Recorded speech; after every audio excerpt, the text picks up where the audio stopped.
Hoy traigo un episodio muy especial porque por fin hablamos de inversión con inversores reales de carne y hueso, tal y como me lo habíais pedido. Me acompañan dos referentes muy conocidos en la comunidad financiera de Twitter, Isaac, de Isaac Invertir, y Javi, más conocido como Vecino Inversor. Ambos llevan años construyendo sus carteras bajo la estrategia de dividendos, aunque con enfoques totalmente diferentes. Isaac combina acciones con ETFs de reparto, mientras que Javi ha incorporado además una operativa con opciones para reforzar esos ingresos. En este episodio debatiremos de forma muy constructiva sobre si es mejor indexarse y centrarse en vehículos de reparto o, por el contrario, construir una propia cartera de acciones con todo lo que ello implica. Hablamos también de cuántas acciones tiene sentido tener en cartera y de qué significa realmente invertir en empresas de calidad. Además, Javi, con varios años de experiencia combinando dividendos con opciones financieras, nos contará si realmente merece o no merece la pena. Y todo lo que ha aprendido por el camino, claro. Bueno, no me enrollo más y te dejo con el episodio.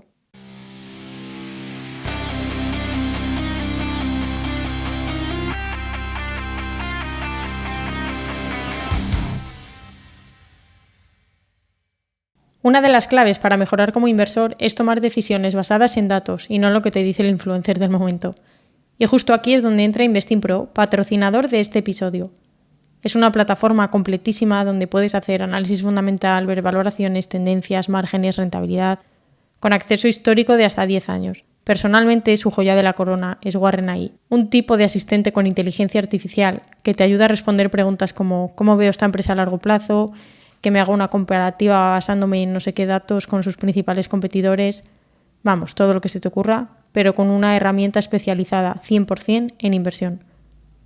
Te dejo enlace en las notas del episodio a través del cual obtendrás un 15% de descuento en todos sus planes. Y ahora sí, te dejo con el episodio. Bienvenidos a un nuevo episodio de Objetivo Libertad Financiera. La verdad es que no sé muy bien cómo presentar el episodio de hoy, pero es verdad, me habíais pedido mucho, al fin y al cabo, historias reales de inversores reales, ¿no?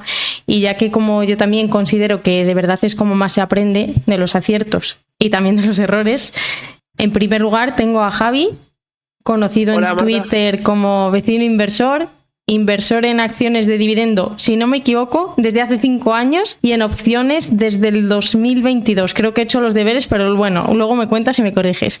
Y también tengo a Isaac, conocido también en Twitter como Isaac Invertir, y que nos lleva unos añitos más de ventaja, ya que creo que lleva 14 años invirtiendo, ¿no? Entonces, bueno, chicos, antes de seguir yo con la chapa, imaginaros que las personas que nos están escuchando no tienen Twitter y no os conocen de nada.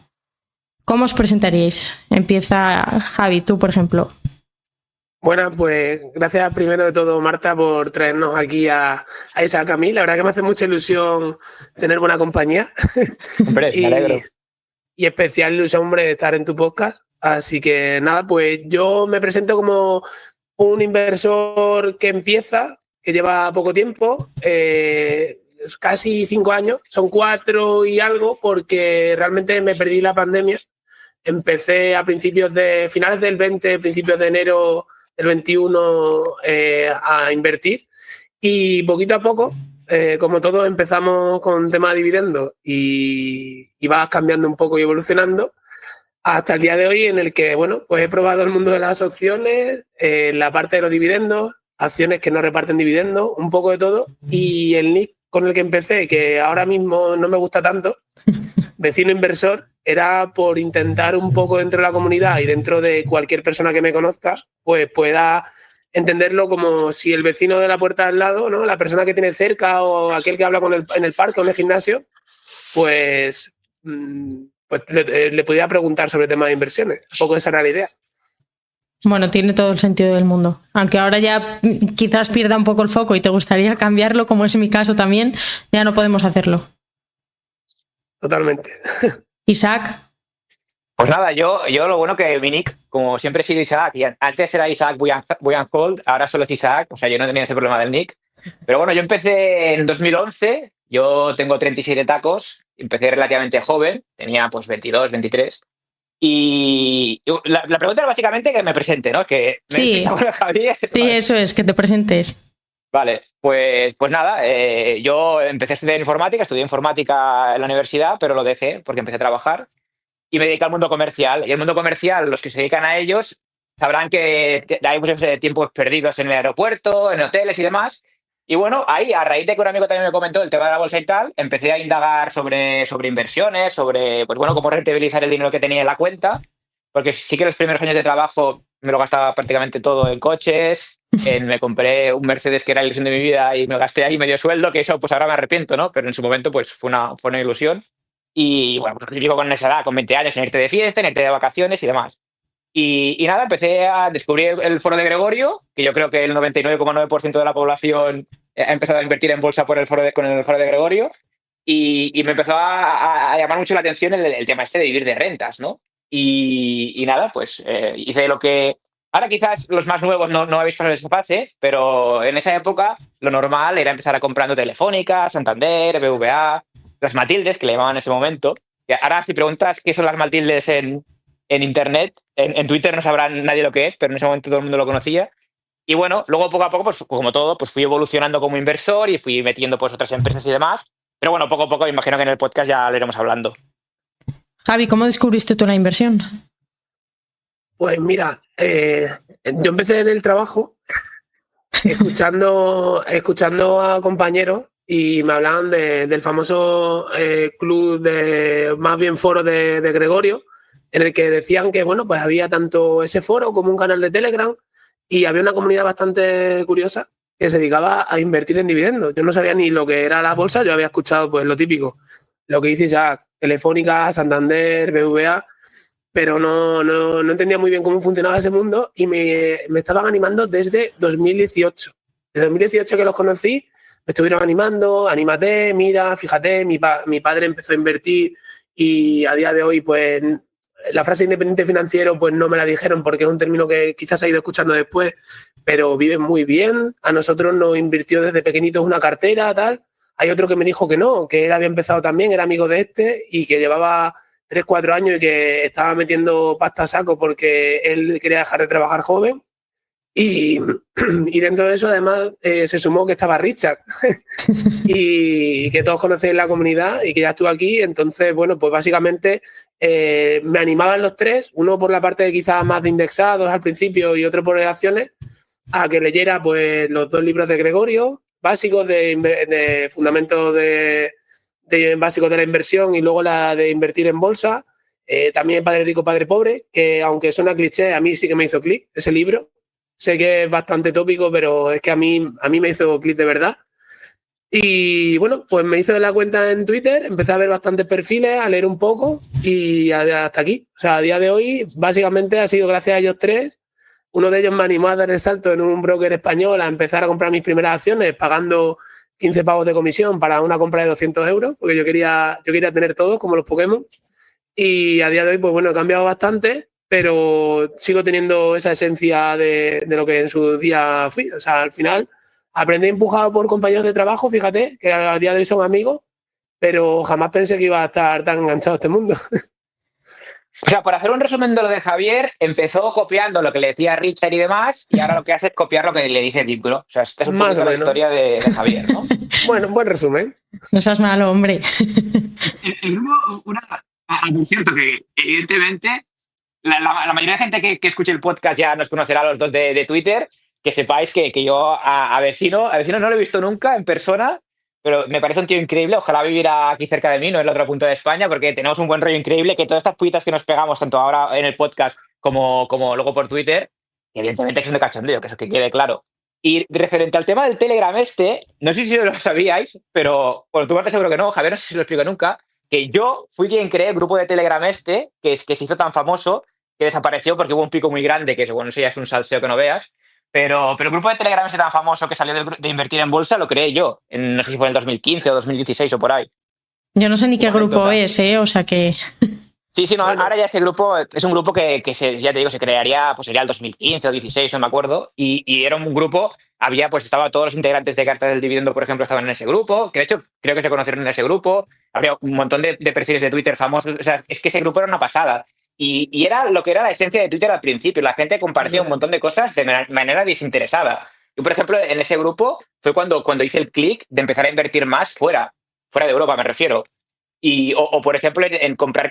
O sea, por ejemplo, Mafre, ¿no? Fue uno de los ejemplos. Yo llevaba Mafre en ese momento, o sea, ahora ya digo, hace 10 años, y en ese momento, pues no sé quién fue, me hablaron muy bien de AXA y de Allianz y pensé, ¿y por qué tengo que llevar Mafre y no llevar una de estas dos o las dos, que son mucho mejores? O sea, en ese grupo realmente se compartía un montón de cosas a nivel desinteresado y fue una lástima que se fuera a la mierda, la verdad, pero la verdad que se aprendió mucho en ese grupo. A ver, al fin y al cabo creo que es un poco la esencia que había en Twitter hace años, ¿no? Sí, exacto, sí. Yo, de hecho, me abrí la cuenta en 2020 básicamente porque yo quería invertir y necesitaba hablar con alguien de ello y aprender, ¿no? Porque yo pues empecé como Javi en un broker que me metían 20 euros y todavía lo tengo y me siguen cobrando comisiones de custodia. O sea que yo todavía... y al final pues te lo abres pues para hablar con la gente, interaccionar y aprender de los demás, ¿no? Y yo te diría que si no fuera por haberme abierto la cuenta, aparte de hoy no estar donde estoy con todo esto, tampoco estaría ni de palo ni de broma como inversora en el punto en el que estoy hoy, ¿no? O sea que al final era la intención, yo creo. Entonces, bueno, también por ir al grano, cuando empezasteis a invertir, ¿el objetivo era el mismo que el de ahora? Es decir, me imagino que cuando empezasteis a leer estos libros de Gregorio e inversión en dividendo, supongo que queríais vivir de las rentas, ¿no? ¿El objetivo al principio era ese y ahora es el mismo? ¿O qué intención tenéis ahora a la hora de invertir? Javi, pues, vamos a empezar contigo. Y luego empezamos al revés. Vale. Pues nada, yo el objetivo que tenía al principio era invertir en acciones que diesen un dividendo goloso, porque cuando empiezas, pues te gusta AT&T, te gusta ExxonMobil, te gustan esas que reparten un dividendo del 7, del 8, y bueno, pues la idea era que si tengo 100.000 euros el día de mañana, tengo 500 pavos al mes. Si tengo, haciendo una regla de 3 básica, si tengo, por ejemplo, 200.000 euros, pues tengo 1.000 euros. Entonces, si consigo tener una cartera de 300, pues tengo 1.500 euros y puedo vivir. Esa es la idea que tiene todo el mundo cuando empieza, y sobre todo cuando empieza a escuchar mucho de dividendo. Pero ¿qué pasa? Que ahí yo solo tenía un hijo, estaba viviendo en Madrid, ya era complicado. Cuando te vienen dos más, son mellizos, y ves el día a día de gastos, ya te das cuenta que tu objetivo para nada se parece al de antes. Entonces, un poco yendo a la pregunta y por no liarme, que me enrollé bastante, básicamente mi objetivo al principio era tener dividendos. Ahora mismo quiero que el dinero que estoy metiendo en un futuro, 15, 20 años, pues sea mayor. ¿Qué pasa? Que el dividendo para mí es una parte psicológica muy importante. Entonces, no sé si luego vamos a hablar de ello, creo que sí. Sí. Pero para mí es súper importante porque al final no deja de ser un clic, un check ahí cada mes, cada 3 meses, cada año de, oye, ahí detrás hay un negocio, tiene unos beneficios, este año pues voy intentando que cada vez menos le apriete el cuello de lo que ganan, aquí tienes una parte como accionista, ¿vale? Pero bueno, también está Tesla en cartera, la abrazo, y abrazo Caterpillar y cualquiera otra que no me van a dar, pues por cada 100.000 euros invertidos, cada 10.000, pues 50 euros. O sea, un poco la idea es un poquito diferente a la que tenía antes, y sobre todo lo que quiero es tener negocios de calidad que sepa que dentro de 15 o 20 años van a seguir pudiéndome pagar ese dividendo, y que seguramente si lo hacen bien no tenga ese 7 u 8 inicial, que a lo mejor tengo un 4 o un 5 que supera en ese momento lo que me pueda dar un depósito, una cuenta remunerada o cualquier otra opción. Básicamente tener más que ayer el objetivo. Vamos, definitivamente, aumentar patrimonio y todos los dividendos que se vengan, bienvenidos. Eso es. Isaac. Pues yo en mi caso, claro, el contexto era diferente porque hablamos de hace 15 años y yo era un chavalito de 22, 23 años y claro, no es lo mismo empezar con 30 que empezar con 20. También los objetivos de la vida son diferentes. Y también el conocimiento que había en ese momento. Pensad que en ese momento existía Twitter, pero no, se usaba Twitter, era yo creo que para ligar y para trolear y poco más. Bueno, igual que hoy un poco, pero... No, para ligar no. No había nada, ¿no? O sea, no había absolutamente nada. Entonces, en ese momento, el objetivo mío era, hostia, compro BME, que BME ya no existe. Bueno, existe, pero pertenece a un grupo suizo, si no recuerdo mal, que me da un 8 o un 9% de rentabilidad. O sea, mi objetivo no era ni ganar, ni el total return, ni nada. Es simplemente pues meter dinero en empresas que me dan mucha rentabilidad por dividendo, pero sin objetivo de vivir de rentas ni nada de eso. Eso luego poco a poco fui evolucionando, y luego ya sí que llegué a la fase de, mira, si meto 10.000 euros en tal empresa, me dan para pagar el alquiler, me lo invento. Y ese tipo de cosas, pues ya eso sí que me empezó a llamar mucho más la atención. Y ahora en la fase actual estoy en una fase de que, claro, mi cartera tiene muchos años, ya hablaremos también seguramente de ETFs más adelante y demás, pero ya estoy, digamos, aplicando el término que acuñó Vecino de paz mental, que es simplemente tener más dinero que el día anterior. Y evidentemente, pues es un poco lo que decía Vecino, porque al final tenemos filosofías muy, muy similares. El tema es eso, tener más dinero que el día anterior, y si aparte tengo unas rentas que me hacen vivir más tranquilo, pues mucho mejor. Pero nunca en la vida se me ocurriría... O sea, lo que hacía al principio, que era priorizar rentabilidad por dividendo, a día de hoy es todo lo contrario. De hecho, yo a día de hoy veo una rentabilidad por dividendo inicial de más del 4 o 5% y ya empiezo a sospechar. Porque las vacas lecheras tienen sus cosas buenas, pero en términos generales, si lo que tú quieres es aumentar tu patrimonio, no busques una vaca lechera. Que hay vacas lecheras muy buenas, ¿eh? Iberdrola, por ejemplo, es una vaca lechera y no para de subir. Pero a día de hoy el objetivo es básicamente eso, es tener inversiones que vayan solas, por eso cada vez quiero más ETFs, y eso, tener más pasta que el día anterior, básicamente. Si alguien nos está escuchando y quiere empezar a invertir, ¿cómo le diríais o qué le contaríais, qué consejo le daríais para evitar caer en esa trampa que habéis comentado al principio que todos un poco cometemos, ¿no? Que es perseguir esa rentabilidad por dividendo o ese yield en lugar de empresas de verdad de calidad que, aunque no tengan una rentabilidad alta de dividendo o incluso no lo den, son realmente, o bajo mi punto de vista, la inversión o el modelo a seguir, ¿no? ¿Cómo le diríais a alguien que evite esas trampas? Déjame que empiece yo, porque yo aquí lo terminaré rápido. Venga. Yo lo que le diría a alguien, y lo que le digo a la gente que me pregunta más cercana, es que no hagan lo que yo he hecho, ni lo que estoy haciendo. Es decir, que no inviertan ni en empresas, ni que inviertan en ETFs de reparto, sino que simplemente se limiten a buscar, pues cada uno el que decida, ¿no? Pero en mi caso, para mí, la mejor alternativa es el MSCI World ACWI, el que incluye emergentes, que tú cada mes o cuando te apetezca metas dinero ahí, ni de reparto ni nada, de acumulación, y simplemente te dediques a acumular eso. Eso para mí, con muchísima diferencia, es la mejor alternativa para el 99,9% de la población. Porque he copiado varias veces por Twitter un informe de SPGI, que no recuerdo los porcentajes, pero que la mayoría... A veces la gente por Twitter se monta unas pajas increíbles, pero SPGI, que estamos hablando, que es probablemente la empresa financiera de más calidad del mundo y de la historia, ha hecho estudios y dice que la mayoría de gestores no baten a su índice. Y estamos hablando de gente profesional que se dedica a eso y que le dedica horas y horas y que son equipos de personas. Por lo tanto, si esta gente no supera el índice, ¿quién coño soy yo para hacer cosas raras e intentar batir al índice? Entonces, yo lo que le diría es, te coges el MSCI World, el normal, o el ACWI, que para mí son las dos mejores alternativas, vas aportando aquí y te olvidas. Y te dedicas a otra cosa, te pones a jugar a Nintendo Switch 2 que va a salir ahora, o a ver Netflix.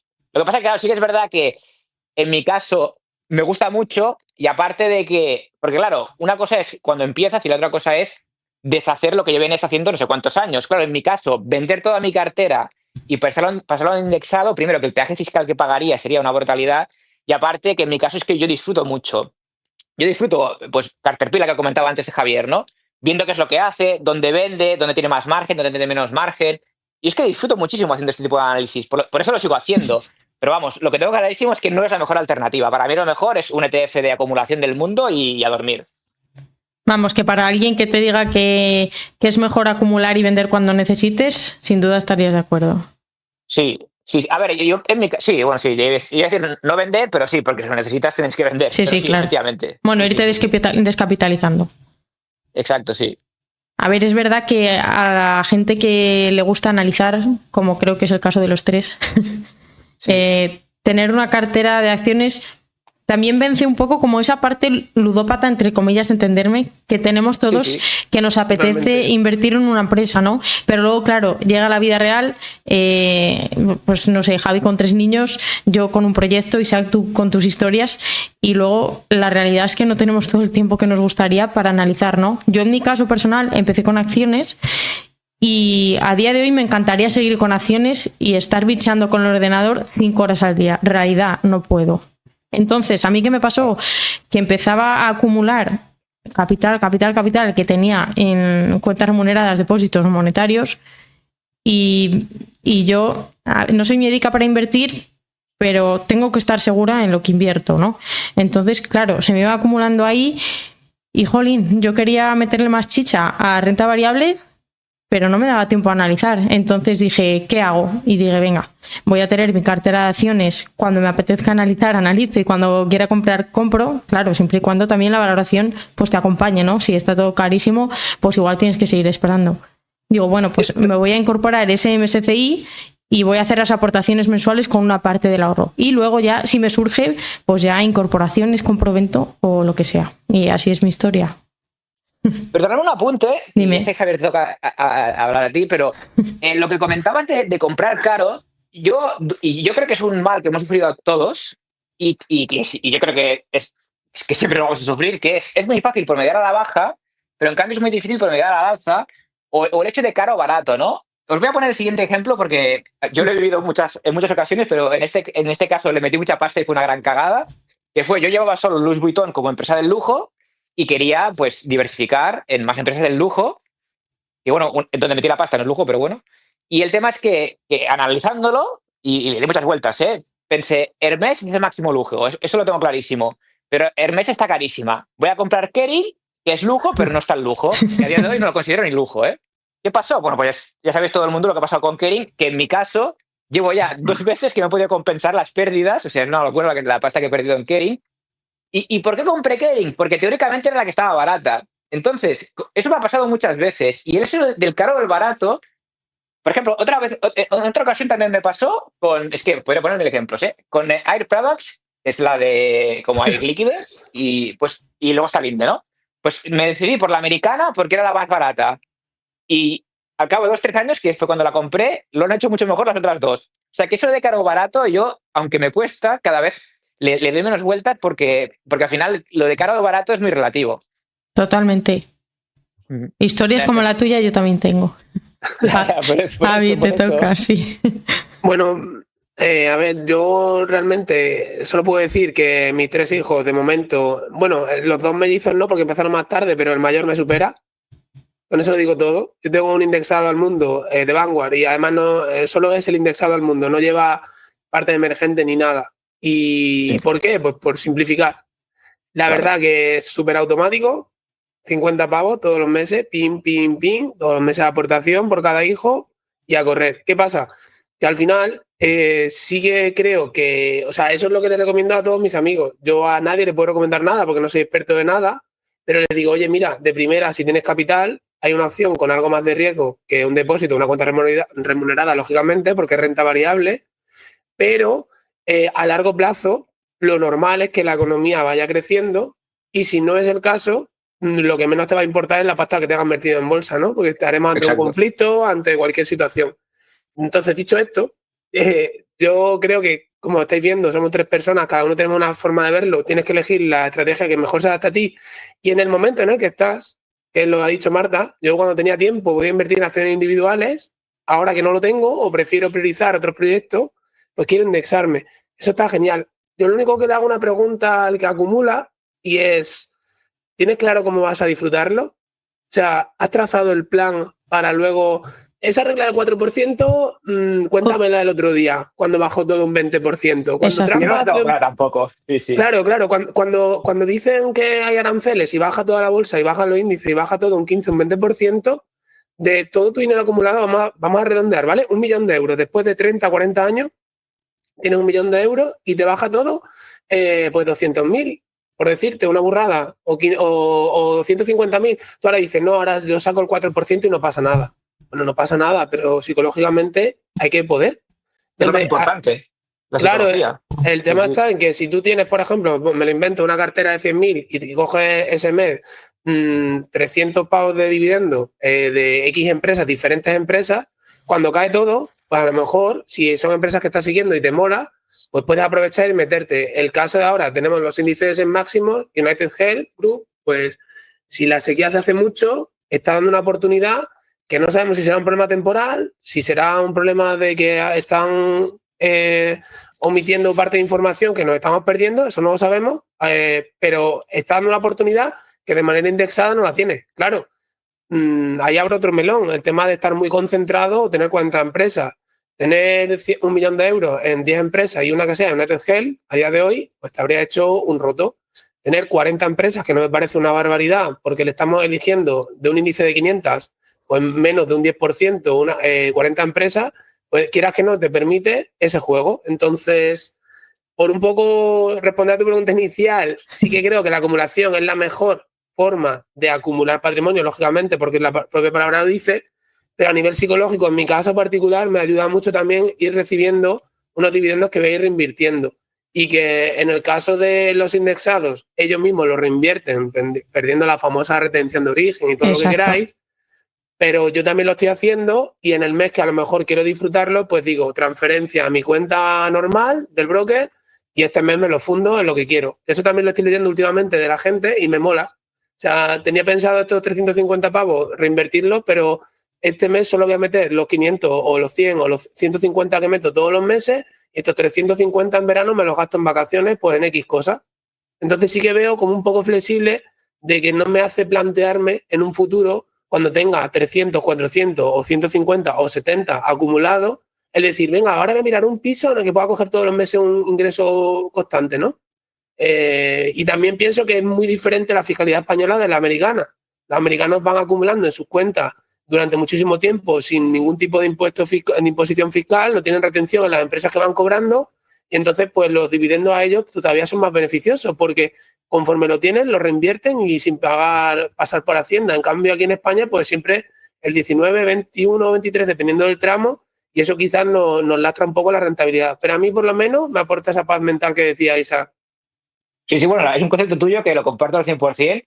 Y respecto al tema de una cosa interesante que yo le diría a una persona que empieza, y cuando hablaba Javier de UNH me ha recordado, es que UNH era una empresa, o es una empresa que en Twitter se hablaba súper bien y que era la joya de la corona y que el sector salud es la mejor que hay y que el negocio es una pasada y tal. Pero a mí personalmente es una empresa que me generaba fantasmas porque creo que, o sea, no se puede comparar el sector salud en España con el sector salud en Estados Unidos. Y tengo el desconocimiento total del sector salud, cómo funciona en Estados Unidos, pero lo que sí que sé es que en el mundo de la salud y de los seguros es muy fácil que el gobierno de turno pueda meter la mano de alguna manera, que no digo que vaya a pasar en el caso de Estados Unidos, pero a mí me daba miedo. Entonces, yo por esa razón decidí no invertir en UNH en su momento, ¿no?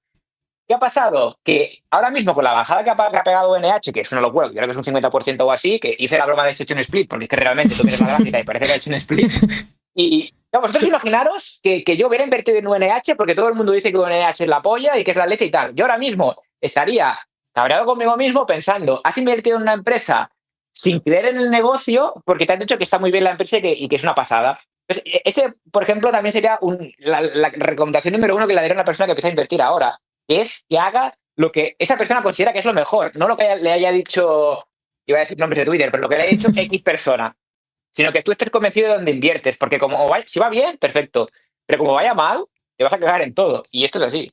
Ese fue, Isaac, uno de mis mayores errores. Al empezar, pues ver que todo el mundo está comprando, pongo ejemplos que mantengo en cartera, Pepsi, Sí. AT&T, como decía en su día, hay otras empresas, pero también te digo que a nivel psicológico hace mucho el precio, ¿vale? Cuando Louis Vuitton estaba en 550, había corregido de 700, estábamos todos deseando comprarla, se fue a 900 y es que era el verdadero lujo. Bernard Arnault era el mejor gestor hasta la fecha, era el hombre más rico del mundo y él tenía el plan claro. Tenía una estrategia, tenía a sus 3 hijos metidos en la directiva, el plan estaba trazado, pero casualmente se va como Kering, se va, bueno, no tanto como Kering, pero sufre un poco ahora con el tema de China y demás, y ahora el verdadero lujo es Hermès.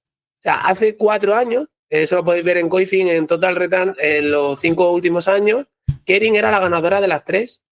Y de hecho, Gucci era, digamos, una marca de muy gran peso, tiene mucho peso en Kering. Pero Hermès solo tiene Hermès. Es decir, llegará el día que Hermès, ese múltiplo de 40 veces que decía Marta lo de caro, no esté tan justificado y de un earning a otro pasas de 40 veces a 30 porque el mercado lo considera y te palmas tú la diferencia de precio. Entonces, yo ahí, y enganchando un poco con lo que decía Marta de caro barato, sí que creo que no tienes que de alguna manera limitarte en que si está caro o barato, por ejemplo, un negocio como L'Oréal, en este caso, que es un negocio de calidad, que es resiliente y demás, y no recomendación de nada, pues quizá tienes que pagar un múltiplo más caro que para un Pepsi, que el crecimiento que va a tener a largo plazo pues es el de una empresa de consumo defensivo, que no tiene esa parte del lujo, pero también creo que hay que tener un poco cuidado con eso y el tema de las modas, porque lo que vas a escuchar cuando hay una caída es solo noticias negativas de esa empresa. Y cuando está subiendo es la mejor empresa del mundo. O sea, ni una ni la otra. Mira la empresa, mira los números y si te cuesta verlo o no lo entiendes, no te convence, como tú dices, no inviertas. Y lo segundo, si no lo entiendes y no quieres dedicarle tiempo a esto, indéxate. Si es que no hace falta, simplemente saber que no puedes sacarlo. Si mañana cae todo un 20%, no puedes sacarlo. Tu plan era meterlo, suba un 20, que baja un 20. Todos los meses la misma cantidad. Porque así te abstraes y no tienes que dedicarle energía a esto. Como Steve Jobs cuando en su día decía, o Mark Zuckerberg, ¿no? Que siempre se vestían igual. Porque al final era una decisión más que tomar, algo de energía más que les consume en el día a día. Y si tú no estás preparado para esto, pues no lo hagas. Simplemente decide indexarte y ya está. A ver, al final el tema de comprar por FOMO o porque otra persona de la comunidad, pues bueno, otra o todo el mundo está hablando de una compañía, creo que tendríamos que ser robots para decir sinceramente que no hemos comprado nunca porque todo el mundo está hablando de una compañía o hemos descubierto, o sea, yo creo que al fin y al cabo vas aprendiendo con la experiencia, ¿no? Y decirle a alguien el primer día, no compres porque todo el mundo está hablando de una cosa, la teoría es muy bonita, pero yo creo que al final se va haciendo con los años, ¿no? Porque yo también he caído, como caí, por ejemplo, con McDonald's y Pepsi, que luego, o sea, dije, joder, o sea, ¿por qué has invertido aquí, no? Y el trasfondo era ese, ¿no? Entonces, bueno, al final creo que se gana con la experiencia. Cuando habláis de estrategia de dividendos, y como comentamos, pues de esas 40 acciones que decía Javi, o al final un poco de recomponer la cartera de una manera u otra, ¿cómo diversificáis vosotros vuestras empresas en cartera? O sea, vuestro portfolio, ¿ponéis pesos mínimos por sectores, por geografías, para manejar un poco la volatilidad, ¿no? Hablábamos de la inversión en los indexados, sí, es muy bonito. Dentro de 20 años me quiero empezar a discapitalizar, ya, y es que es lo que comentaba Javi, ¿no? Y si dentro de 20 años cae, ¿qué haces? ¿No? Entonces, cuando se invierte por dividendos, es al fin y al cabo lo mismo, ¿no? No puedes meterte en 10 empresas todo tu patrimonio y decir, venga, pues ya. ¿Cómo diversificáis vosotros la cartera? Y si tenéis alguna regla en cuanto a la diversificación, ¿soléis rebalancear cuando una empresa llega a tener un cierto nivel en vuestro portfolio? ¿Reducís posición? ¿Le metéis caña a otra? ¿Cómo lo hacéis? ¿Cómo preparáis la cartera? Di tú quién habla, así, porque si no... Venga, Isaac, ahora tú. Yo, pues... Vale. Mira, yo al principio sí que me marcaba por sectores, pues por ejemplo, quiero un 10% en financials, un 20% en consumo defensivo y tal. Al principio, hace años sí que lo hacía, pero ahora a día de hoy no lo hago, simplemente porque creo que atarte a un peso en concreto es un error, ¿no? Porque, bueno, por muchas razones. Y lo que comentabas de vender una empresa si me supone mucho peso en la cartera y tal, eso nunca lo he hecho, ni nunca lo haré. Porque eso al final lo que estoy haciendo es cortar los beneficios de empresas que están yendo bien. Y precisamente creo que hay que hacer todo lo contrario. Los que van bien hay que dejarlas que crezcan hasta el infinito. De hecho, si hubiera hecho eso, me habría arrepentido seguro, porque hubiera cortado Iberdrola, hubiera cortado ACS, hubiera cortado Procter & Gamble, hubiera cortado una serie de empresas. Entonces, yo en mi caso, a día de hoy, lo que hago es, miro la cartera que tengo, que ya tengo no sé cuántas empresas, antes lo contaba, ahora ya ni lo cuento porque tengo un montón. Y sí que hay unas 30 más o menos en las que me fijo más, a nivel de balancear la empresa, porque imaginaros, tengo Airbus, ¿no? Por ejemplo, la empresa de la cartera, y me estoy planteando meter Boeing. Pero como ya tengo Airbus, es un poco absurdo tener dos empresas que hacen más o menos lo mismo. Entonces, mi criterio para decidir si amplío, o sea, si meto una empresa más en cartera o no, es que no tenga nada similar dentro de la cartera ya. Por ejemplo, lo que os comentaba, ¿no? Si tengo Airbus o Boeing, da igual, no me voy a plantear meter la otra, porque es que es duplicar. Por ejemplo, Visa y Mastercard, pues es un ejemplo muy similar. Si tengo Visa, ¿para qué voy a llevar Mastercard? Porque sí, podrás decir, pues mira, llevo las dos y así si pasa algo, pues me llevo la otra. Pero es que si haces ese razonamiento, tendrías que tener carteras de 200 empresas y para eso es mejor indexarte. Total. Entonces, a mí lo que me gusta es estar un poco expuesto a todo, ¿no? Pues, pues por ejemplo, el tema que hablábamos antes del INDE, ¿no? Pues este tipo de empresas, pues tener una de estas, una de componentes de automoción, por decir algo, una de lujo, una de tal, una de cual. Y sectores que me gustan mucho, pues sí que a lo mejor puedo tener otras empresas similares, ¿no? Pues, por ejemplo, tengo Parker Hannifin, que tiene un 30 o 40% de su negocio en el sector aeroespacial, y luego llevo Safran, que no, son diferentes, pero bueno, son empresas que se podrían asimilar.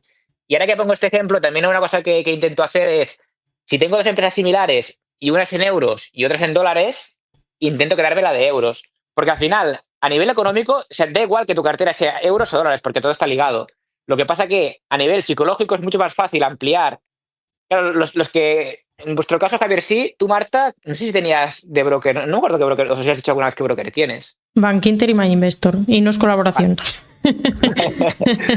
Pues claro, en estos dos, a nivel psicológico, este problema no lo tienes porque tú siempre compras en euros. Por lo Sí. tanto, este problema no lo tienes. Pero en el caso de Interactive Brokers, que es donde tengo yo casi todo, ¿qué pasa? Que yo, si compro Boeing, la compro en dólares, no la compro en euros. Entonces, claro, tengo que hacer el paso previo de pasar de euros a dólares y luego comprarla. ¿Qué pasa?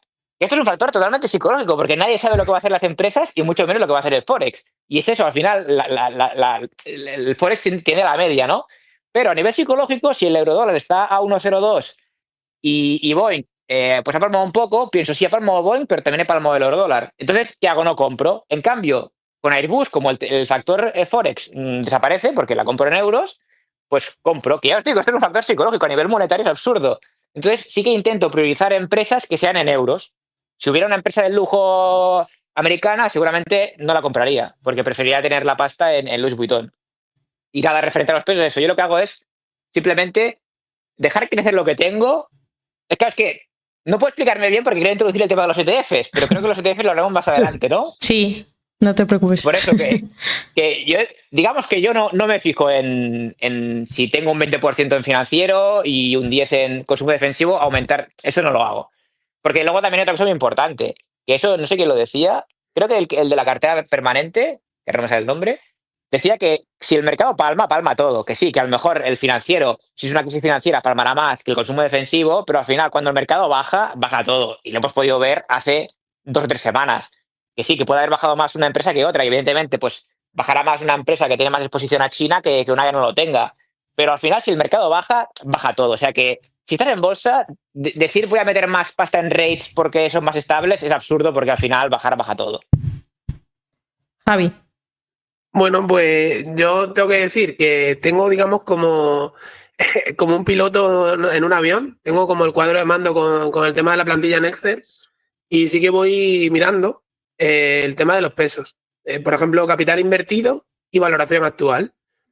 A ver, estoy empezando a crear la cartera. No me puedo limitar a eso. Ahora tengo que reconocerlo. L'Oreal, pues, por decirte, ahora mismo puedo tener cercano a un 8% y he llegado a tener incluso en Louis Vuitton también del estilo. Intento a nivel psicológico no pasarme en esos pesos. Pero es cierto que también, como estoy empezando, me pongo el objetivo, vale, pues ahora tengo una cartera pequeña. Imagínate que tiene una de 100. ¿Tendría 5.000 euros L'Oreal? Joder, pues eso sería un 5%. Pues sí, lo tendría. Entonces, de alguna manera, voy ponderando un poco. Pero es verdad que no me fijo en los sectores. Los sectores, curiosamente, estoy mirando y ahora mismo tengo cercano un defensivo del 50%, sensitivo o sensible al ciclo de un 25% o 25% en la parte de cíclico. Entonces, se ha cuadrado así, que dicen que el peso ideal, pero en otras ocasiones será diferente. También respecto al euro y al dólar, estoy haciendo un poco lo que dice Isaac. Si tengo dos empresas que cotizan, una en Estados Unidos y otra en euros, en cualquier otro mercado de Europa, pues sí que estoy priorizando eso. No por la parte ya del cambio de divisa, sino por la parte del impuesto de sucesiones americano, que como sabéis, estuviste con el episodio de Cajurite y comentábamos el tema de que a partir de $60.000 en un broker extranjero, pues sí que Estados Unidos pues te pide una serie de impuestos que, bueno, al principio un tramo es importante, pero sobre todo es por el tema de la paz mental que decís. Entonces sí que estoy intentando controlar eso, tener un 50% Estados Unidos o por lo menos mercado donde cotiza, que no significa donde esté el negocio, ¿vale? ACS, Air Liquide y cualquier otra de las empresas que comentáis, gran parte del negocio o de sus nuevas inversiones la está haciendo en Estados Unidos, Iberdrola también. Entonces, no me centro ya tanto en el mercado, que eso fue un error de base que tenía al principio, y al final, ¿de dónde vienen los ingresos? Pues lo que Tigro lo ha comentado muchas veces, tenéis varias páginas para verlo, en los informes anuales también se ve, las presentaciones de resultados, pero sí que intento priorizar la parte de Europa. Porque al igual que veo muy castigado ahora Kering, porque ahora está cayendo, en su día era la joya del lujo, pues también pienso que se está castigando mucho al IBEX y ahora que se ve que con total return, con dividendos netos incluso, está en máximo histórico y ha superado a día de hoy, en 2025, a lo que llevamos de año, al resto de índices, pues creo que lo teníamos un poco castigado y que no tiene esa cultura de dividendo, pero que me gustaría tener parte, pues eso, de España, de Italia, Holanda y Francia. Que en Francia además hay empresones y aunque la retención del dividendo sea un poquito más alta, no me importa pagar esa prima por tener empresas de calidad, como decía Isaac. Si tuvierais que empezar hoy vuestra cartera de cero, ¿volveréis a construir esas carteras de 30, 40 acciones? ¿O os iríais ya básicamente a un ETF o un fondo centrado en dividendos como pueda ser Baelo, por ejemplo, por decir uno? ¿Cómo lo haríais y hasta qué punto creéis que un humano normal y corriente con un trabajo normal puede llegar a controlar una cartera de 30 o 40 empresas? Isaac, si volveríais ¿volverías a empezar como lo has hecho hasta ahora? Pues yo no. O sea, con los conocimientos que tengo ahora no invertiría como... Bueno, de hecho, lo que os comentaba antes, ¿no? Si alguien me pregunta, le diría, no hagas lo que yo he hecho. Yo a día de hoy invertiría por ETFs. La gestión activa tampoco creo en ella, porque si no creo en que yo lo vaya a hacer bien, tampoco creo que un gestor lo vaya a hacer mejor que yo, sinceramente. Y encima a ese gestor le tengo que pagar, ¿cuánto? ¿Un 1 o un 2%? Entonces yo la gestión activa es lo que veo la peor alternativa de todas. Y porque es eso, para hacer eso me lo hago yo.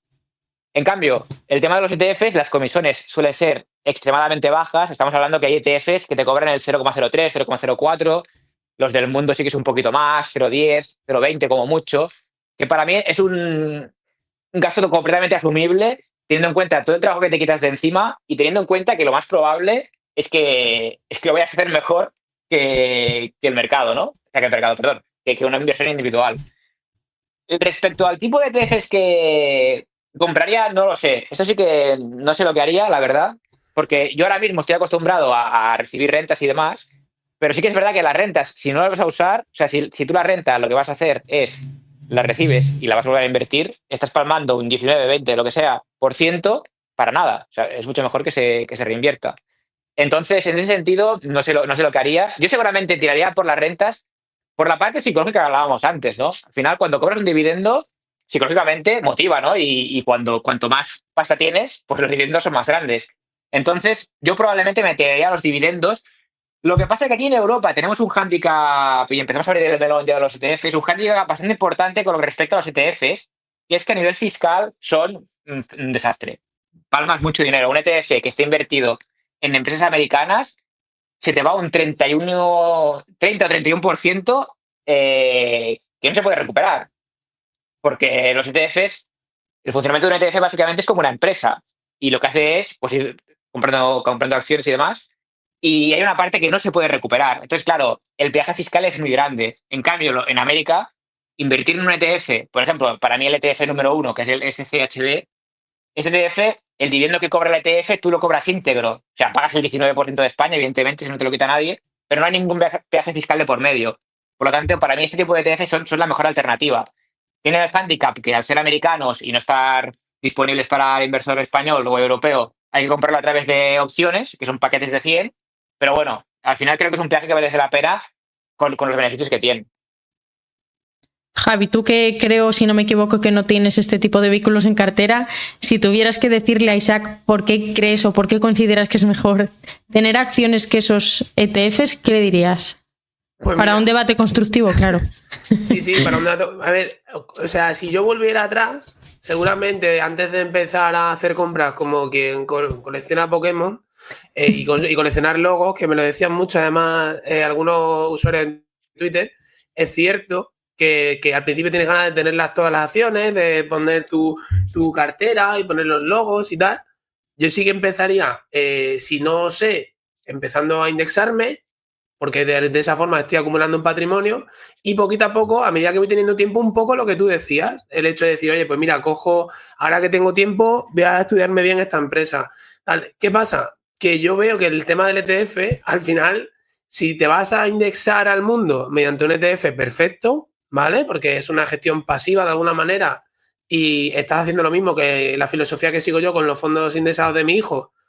Pagas un poquito más de comisiones que el ETF, pero tienes de momento esa ventaja fiscal de cara a traspasarlo a un Baelo, a un Fondo Monetario, a un Numantia. Pero yo sí que pienso que, primer punto, la fiscalidad que comenta Isaac, ¿vale? Invertir en un fondo, en un ETF estadounidense está genial porque no pierde la retención, pero tiene un hándicap que es que aplica al impuesto de sucesiones americano, que hoy es máximo de $60.000, pero mañana puede ser 300.000 o pueden ser 15.000, ¿vale? Eso nunca lo sabremos, pero a día de hoy ya sabes que tiene ese hándicap.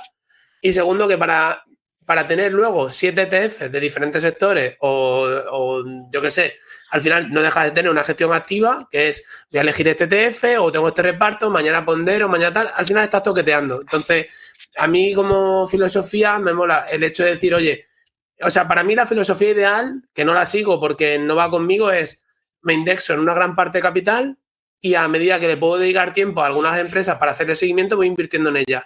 ¿Qué pasa? Que como a los tres nos mola mucho este mundo, nos gusta ver pues qué ha pasado con United Health, qué ha pasado con Pepsi, por qué Archer Daniel pues tiene esa inspección del tema de las cuentas, qué negocio, por ejemplo, tú seguías Basic Fit, pues yo me gusta el tema del deporte y quiero meterme aquí. A mí también me mola el tema de la nutrición, pues he visto esta empresa de la parte del sector salud, porque mi familia pues está en el sector salud y sí que estoy un poco sesgado ahí, a la parte industrial también, el tema de tecnología. Entonces, si al final vamos a ir a hacer la misma gestión activa con 40 empresas que con 7 ETFs, pues para eso me monto yo el ETF. Por ejemplo, Richard, la filosofía que tenía era de hacer DCA con un montón de empresas y comprar independientemente del precio que coticen, el mes y el día que se marca, compra. Al final está haciendo lo mismo que un ETF. Cuando ve que hay una caída, en muchas ocasiones compra un pelín más, pero porque a lo mejor esa empresa sí que se la ha visto y para el resto se aísla del ruido y lo hace. Entonces, yo creo que si, por resumir un poco, si vas a hacer la filosofía de acumulación, me parece genial, pero para una filosofía de reparto, para eso te generas tú la renta y te ahorras las comisiones, ¿vale? Pero vamos, que eso es una percepción mía, ¿eh? Que, ya te digo, me mola el mundo de las acciones.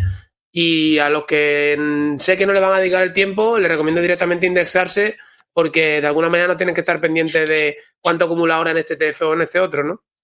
Sin lugar a dudas, lo que Isaac, di tú. No, quería hacer un pequeño apunte de lo que dice Javi. En primer lugar, el tema de analizar empresas, ahora aquí se va a caer el chiringuito de muchos influencers, pero el análisis fundamental y al técnico, o sea, el técnico nunca he creído en análisis técnico, y el análisis fundamental, no digo que no sea una tontería, pero al final te viene un cisne negro y tú ya puedes ser el mejor analista fundamental de la historia.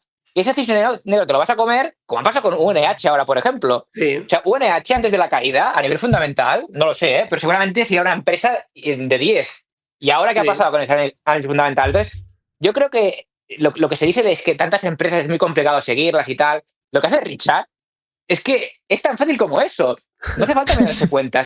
Yo nunca me miro las cuentas y a mí la bolsa me ha ido muy bien. ¿Por qué? Porque el mercado ha subido. Por lo tanto, no hace falta ser un genio. Y en ese sentido, creo que a veces se hace demasiado. A veces hay expresiones hechas en catalán, macho, que en castellano no sé, a veces me quedo trabado. Pero que a veces se hace un gramático, se diría en catalán. Se hace una montaña muy grande de algo que da igual. O sea, al final, tú te coges 40 empresas que te gusta el negocio. O sea, lo que sí que creo que es muy importante es analizar esa empresa cómo gana dinero. Y ya está, simplemente vas comprando y cuando palma más una, pues compra más de una y cuando palma más otra, pues ahora, por ejemplo, ahora que es momento de comprar, pues GIS, que está palmada, pues consumo defensivo, GIS, Pepsi, todas estas, la que más te guste, pues la compras. Los rates también están palmados. Ahora, ¿qué no compraría yo? Pues yo qué sé, financieras creo que están bastante altas, aseguradoras, bancos, este tipo de cosas.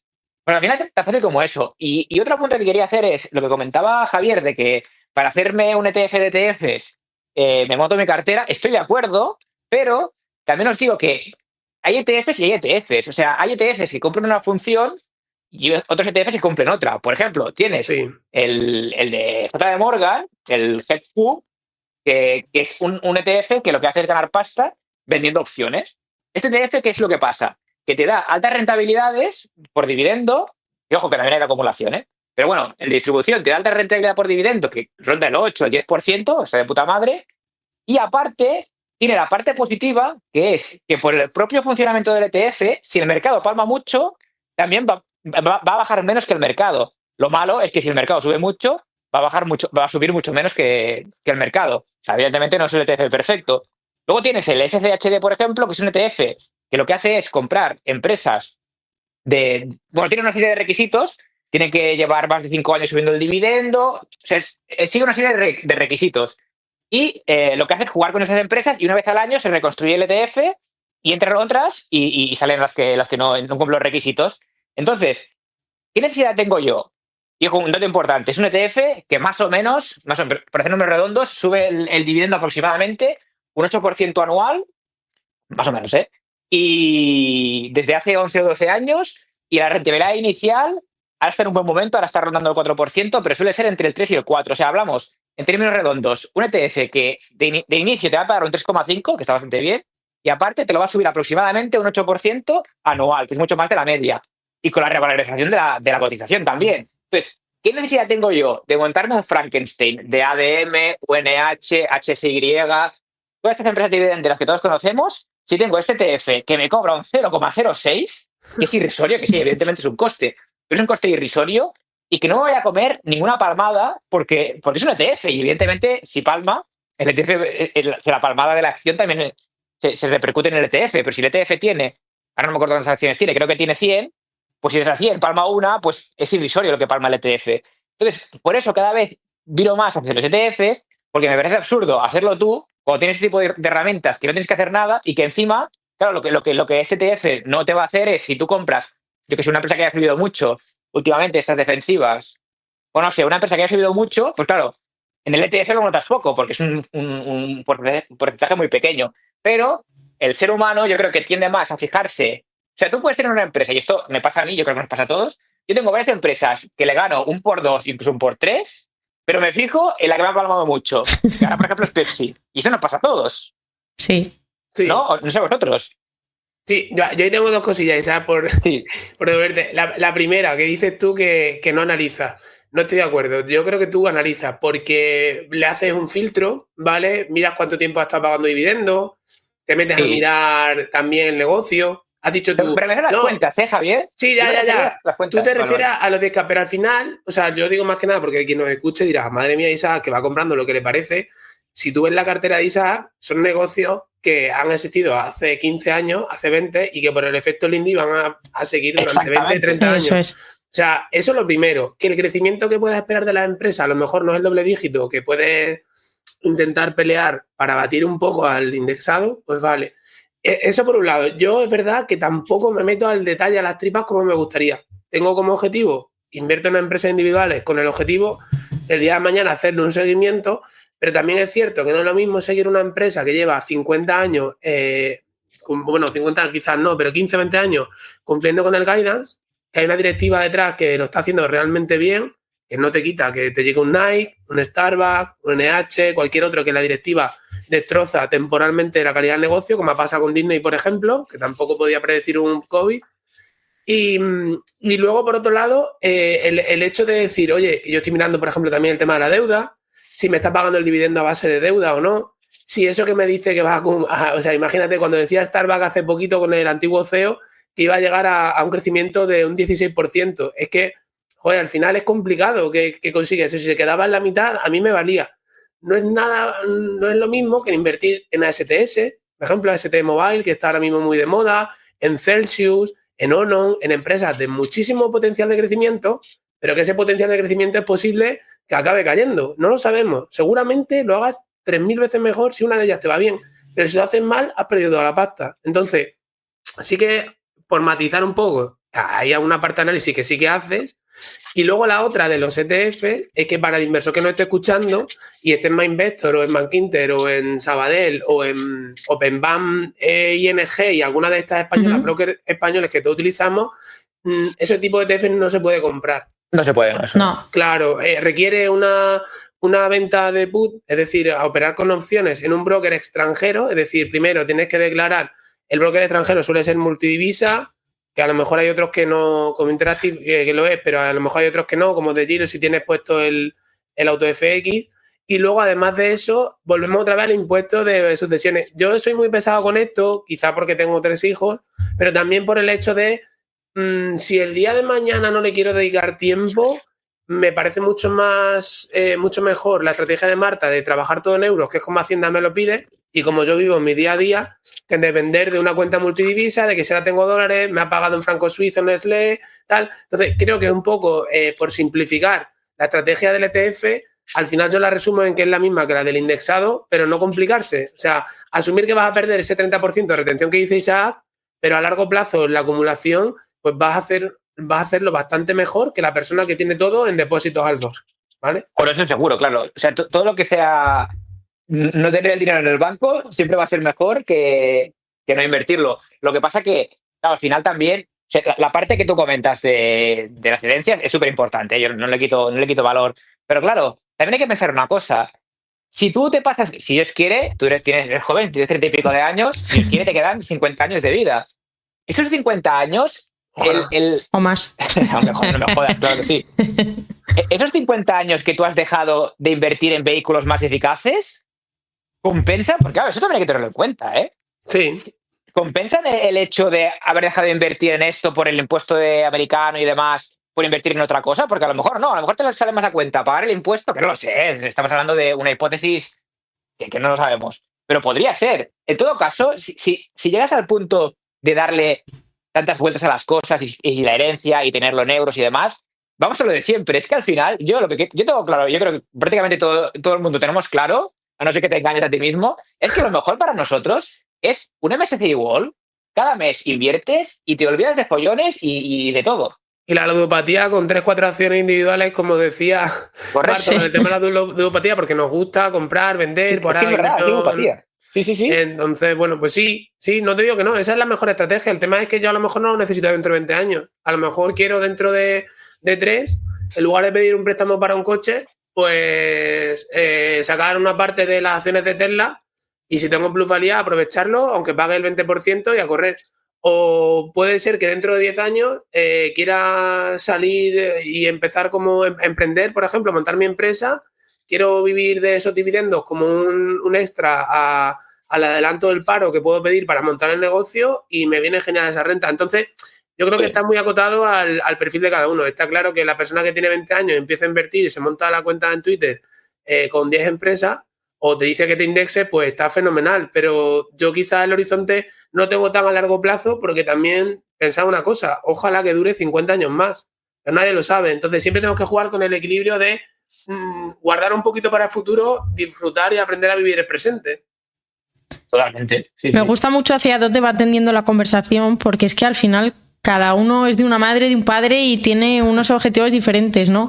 Y aunque todos pensemos que tenemos un plan, nadie tiene un plan. O sea, hay algo que se llama vida, hay algo que se llaman hijos, hay algo que se llama imprevistos, no sé, o sea, al fin y al cabo es la vida, ¿no? Yo puedo pensar en descapitalizarme en mi indexado MSCI dentro de 20 años y luego dentro de un año el proyecto me va muy bien, quiero dejar mi trabajo, apostar por él y me vienen divinamente esas rentas, ¿no?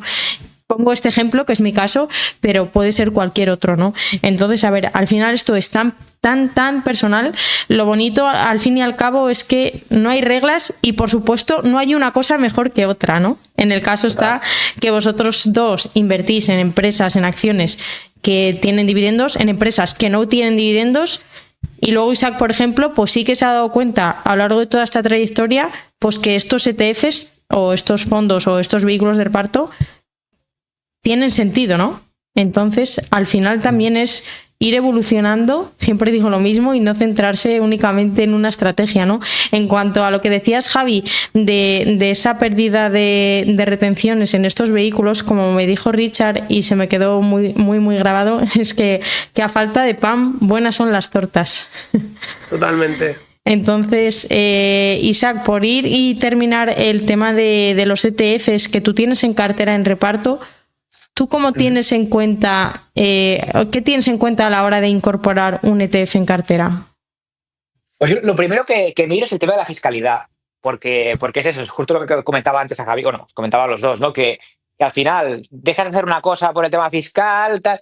La fiscalidad es súper importante, la fiscalidad es un tema que no conozco a nadie que le guste, yo creo que a nadie. El título, que sí que le gusta, a nadie le gusta. Entonces, para mí lo principal es que sea tax free. que tax free no existe, ¿no? Pero, por ejemplo, ¿qué pasa? Los ETFs de UK, como bien sabéis, en UK está impuesto a la reina, pero los dividendos van con 0% de retención. Por lo tanto, si yo invierto en un ETF de UK, que es uno de los que llevo, yo sé que es lo mismo, es literalmente lo mismo que yo coja las 20 posiciones o las 100 o las 400 del ETF y las compre una a una que comprar el ETF. Porque como es tax free, al final la empresa le paga al ETF, que es otra empresa, y esta empresa me paga a mí. Por lo tanto, no hay ningún viaje fiscal. En este caso, para mí, invertir en UK directamente en empresas es lo más absurdo del mundo, porque estamos en lo mismo. Bueno, si tienes Money Investor y tal, no. Pero tienes que convertir de divisa, comprar. ¿Qué acciones compras? ¿Compras BATS? ¿Compras Linde? Compras, ¿no? En cambio, si tú compras el ETF de UK, es que las compras todas. Entonces, no tienes. Y de hecho, el que yo llevo es un ETF que está enfocado a los dividendos. Usted compra, pues eso, BATS, las que pagan más dividendos, las tabacaleras, consumo defensivo y demás. Entonces, para mí, personalmente, no tiene sentido seleccionar empresas cuando tengo un ETF que sí, me cobra una comisión cara porque ese ETF es bastante, no recuerdo cuánto era, que un 0,20, un 0,30, pero te quita toda la parte de tener que pensar. Por lo tanto, pues tú lo que haces es acumular y sabes que este año has cobrado 100 euros en dividendos, el año que viene vas a cobrar 100 euros más lo que hayas subido el ETF, más lo que hayas invertido nuevo y así progresivamente. Ese es para mí lo principal. Y luego también que sean ETFs que entre sí se complementen, ¿no? Este de UK, por mucho que me guste, lo que no voy a hacer es meter todo el dinero nuevo en un ETF que solo invierte en UK. Entonces, tengo que buscar otras cosas, ¿no? Entonces, pues, por ejemplo, pues, tengo luego tengo, por ejemplo, los de JP Morgan, que hay diferentes, que eso os recomiendo un vídeo. Estamos aquí haciendo publicidad de todo el mundo gratis, que conste. Sí, bueno. Luego dices que no diversificas la cartera, ¿eh? Y mira cómo la tienes diversificada. Totalmente. Ya ves. Pues hay un vídeo del profesor del dividendo que habla sobre el ETF este que os comento. Hay varios, hay 3. Hay uno que es enfocado al Nasdaq, uno que es enfocado a la ¿Al economía SP? americana, no sé si el SP500, pero a la economía americana, y otro al mundo. Y este ETF lo que hace es pues, trabajar con opciones y bueno, pues es otra manera de generar dinero. Hay mucha gente, algunos han quedado pillados, que lo que hacen es, pues eso, vender puts. Y pues básicamente esto lo que hace es pues, trabajar con opciones para tener una renta. O sea, en lugar de hacerlo yo, pues me lo hace el ETF, que yo lo hacía poco igualmente, porque yo lo veo súper arriesgado. Pues la gente se piensa que vender una put es dinero gratis y no es dinero gratis, que se lo cuentan a más de uno. Pero Entonces, nada. por eso, entonces tengo este ETF que lo hacen gente profesional que se dedica a esto, y yo tengo mis rentas, y aparte de lo que os comentaba, este ETF me parece súper interesante porque si el índice, pues el del Nasdaq, por ejemplo, lo que es el que más me gusta, si el Nasdaq sube mucho, mi ETF va a subir mucho menos. Pero si el Nasdaq baja mucho, mi ETF va a bajar mucho menos. Por lo tanto, ganas menos, pero también perdes menos. Y creo que también es una parte interesante, aparte del tema de las rentas, para llevar este ETF. Y luego, el otro tipo de ETFs, que hay muchos en este caso, que esto solo sirve para gente que tenga broker americano, sería el caso del SHD. Luego hay uno que se llama DeepGrow, precisamente, DeGrow, que es un ETF que invierte solo en empresas que suben mucho el dividendo. Luego hay otro que se llama NOVL, que si no recuerdo mal, creo que era invertir solo en empresas que fueran dividend kings. No estoy seguro, pero... Sí, el, o sea, el noble, ¿no? el noble, sí, NOBL, sí. Sí, pues hay varios que son muy interesantes y luego hay uno que está solo enfocado a empresas que pagan mucho dividendo, mucha renta, o sea, hay varios. Pues, ¿qué pasa? Estos ETFs, como bien comentaba antes de Javier, son ETFs que a nivel fiscal, los americanos, o sea, la industria financiera americana le pega tantas patadas que recuerdo que vi en expansión, creo que lo vi, una noticia que decían que los bancos europeos lo habían hecho mucho peor que los americanos y que eso tenía que cambiar. Pero es que la cultura financiera y la manera de hacer las cosas a nivel financiero en Estados Unidos nos llevan 20.000 años de ventaja. Total. Porque ahí los ETFs es tax free. O sea, allí tú pagas una comisión, es igual que un fondo de gestión activa. Lo que pasa aquí pues es pasiva. Bueno, cojo, aunque hay ETFs que son de gestión activa, como por ejemplo el de JP Morgan. Pero bueno, el tema es que hay varias diferentes ETFs que al final es lo mismo. Supongamos, no existe, o a lo mejor sí, pero un ETF que invierta en empresas del consumo defensivo, ¿no? ¿Qué necesidad tengo yo de ponerme a comprar Procter & Gamble, todas estas, en lugar de comprar este ETF y olvidarme simplemente una vez al mes o cada 3 meses o cuando yo quiera comprar acciones, participaciones de este ETF? Es que es tan fácil como eso. Por eso soy tan fan, porque no tengo necesidad de... Y mira que me encanta el tema, y mira que antes he dicho que el análisis fundamental no sirve para nada porque te viene un cisne negro y ¿dónde queda el análisis fundamental? Pero aún así, el ETF te lo pone todo tan fácil que me parece absurdo no hacerlo. Lo que pasa es que es lo que os comentaba. En mi caso, y llevo tantos años y creas que no, cuando el efecto Lindy también se aplica también en tu día a día. Cuando llevas toda la vida comprando acciones individuales, hostia, venderlo todo, aparte del sablazo fiscal, pues es complicado, ¿no? Pero cuando lo piensas, dices, es que realmente es lo mejor. Y lo que yo lo que sí que lo haría es casarme con un solo ETF.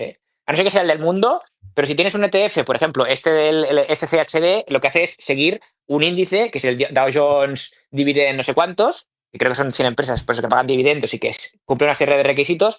Imaginad que en ese índice pasa algo raro y el ETF se va a la mierda. Es poco probable, pero bueno, por eso creo que también es importante diversificar en ETFs, aunque no tan importante como en empresas individuales, porque en empresas individuales te viene un UNH y te comes ahí un menos 50 en 3 días.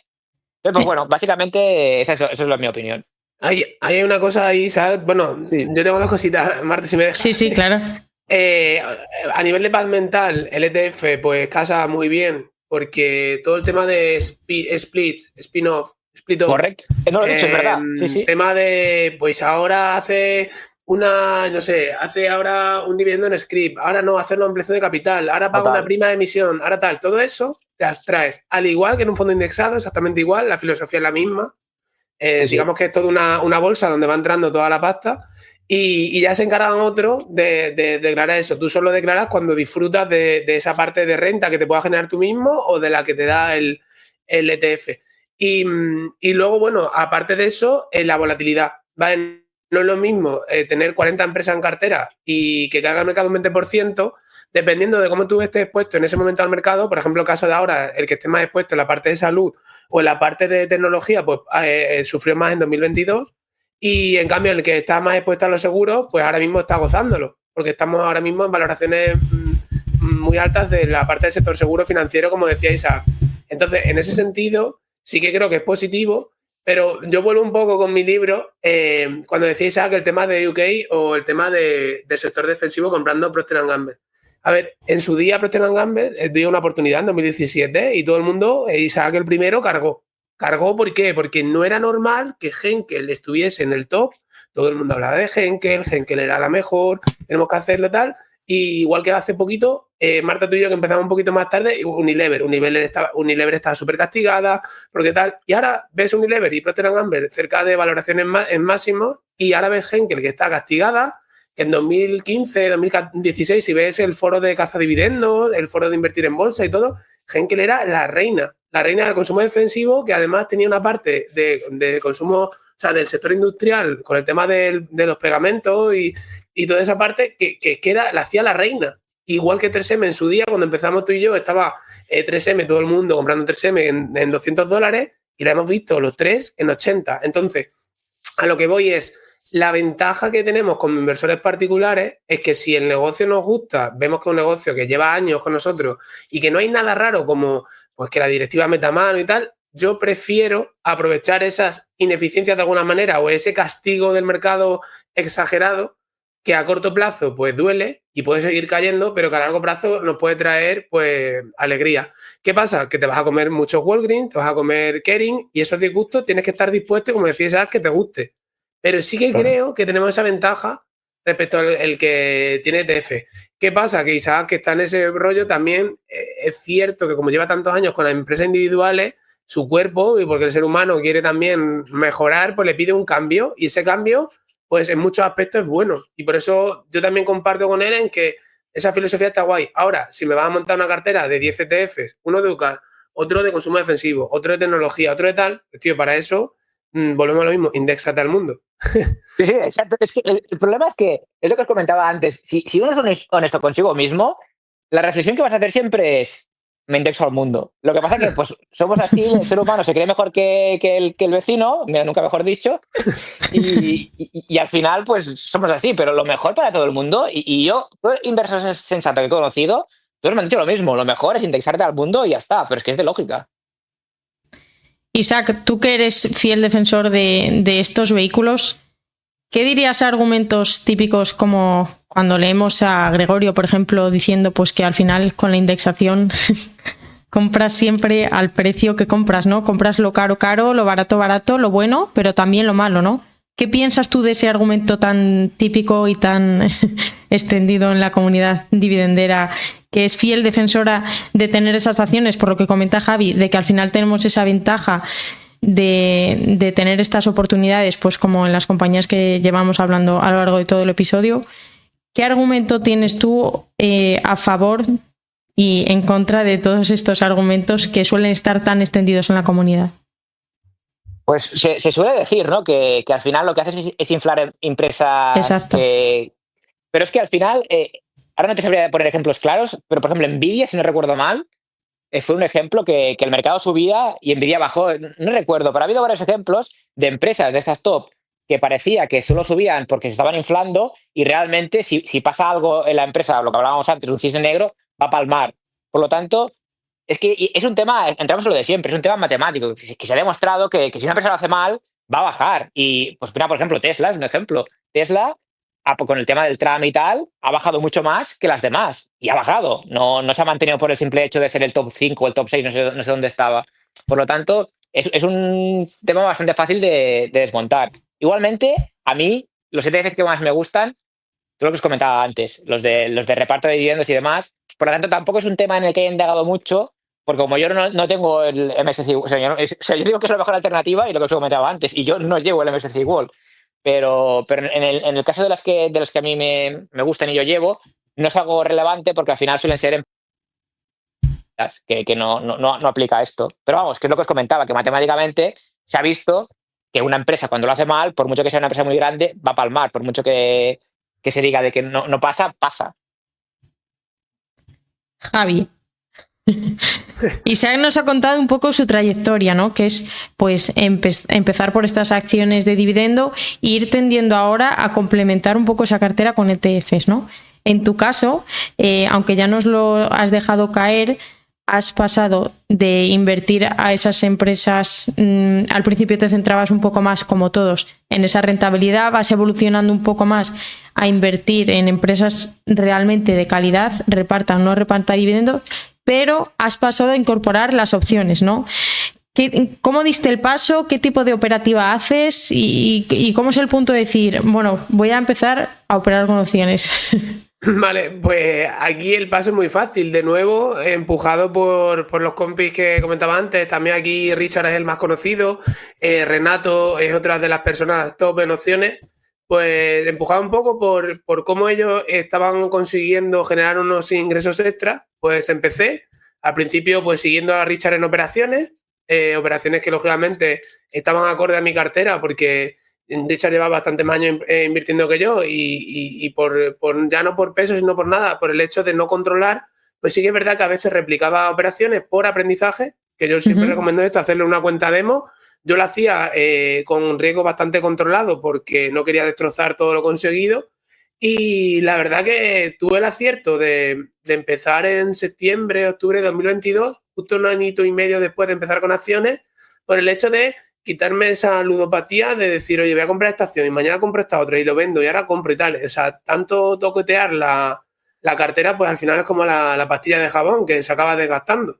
Entonces digo, bueno, voy a dejar esa parte, voy a ver qué tal el tema de las opciones y yo soy un chico muy inquieto, muy nervioso, quien me conoce sabe que no paro, entonces es verdad que ese mundo me gustó bastante y empecé con la suerte de empezar a hacer opciones en empresas tecnológicas que en 2022, pues a finales y a principios de 2023, pues lo pasaron bastante mal. Entonces, aprendí muchísimo. Tuve la suerte de que la recuperación fue en V, porque pasamos de ver Meta en 150 a verlo en 80 y luego verlo ahora, a día de hoy, 500. Pero, o sea, tuve la suerte de que el mercado se recuperó muchísimo, muy rápido, pero podía haberme pasado de haberme visto completamente en destrozar todo el rendimiento conseguido en ese año y medio en acciones. Entonces, bueno, he ido refinando un poco la estrategia. En 2023 ha sido un año de generar bastante ingresos con el tema de las opciones, pero 2024 ha sido una época de cambio en la que me he dado cuenta el tema de la paz mental que hemos comentado a lo largo de todo el episodio.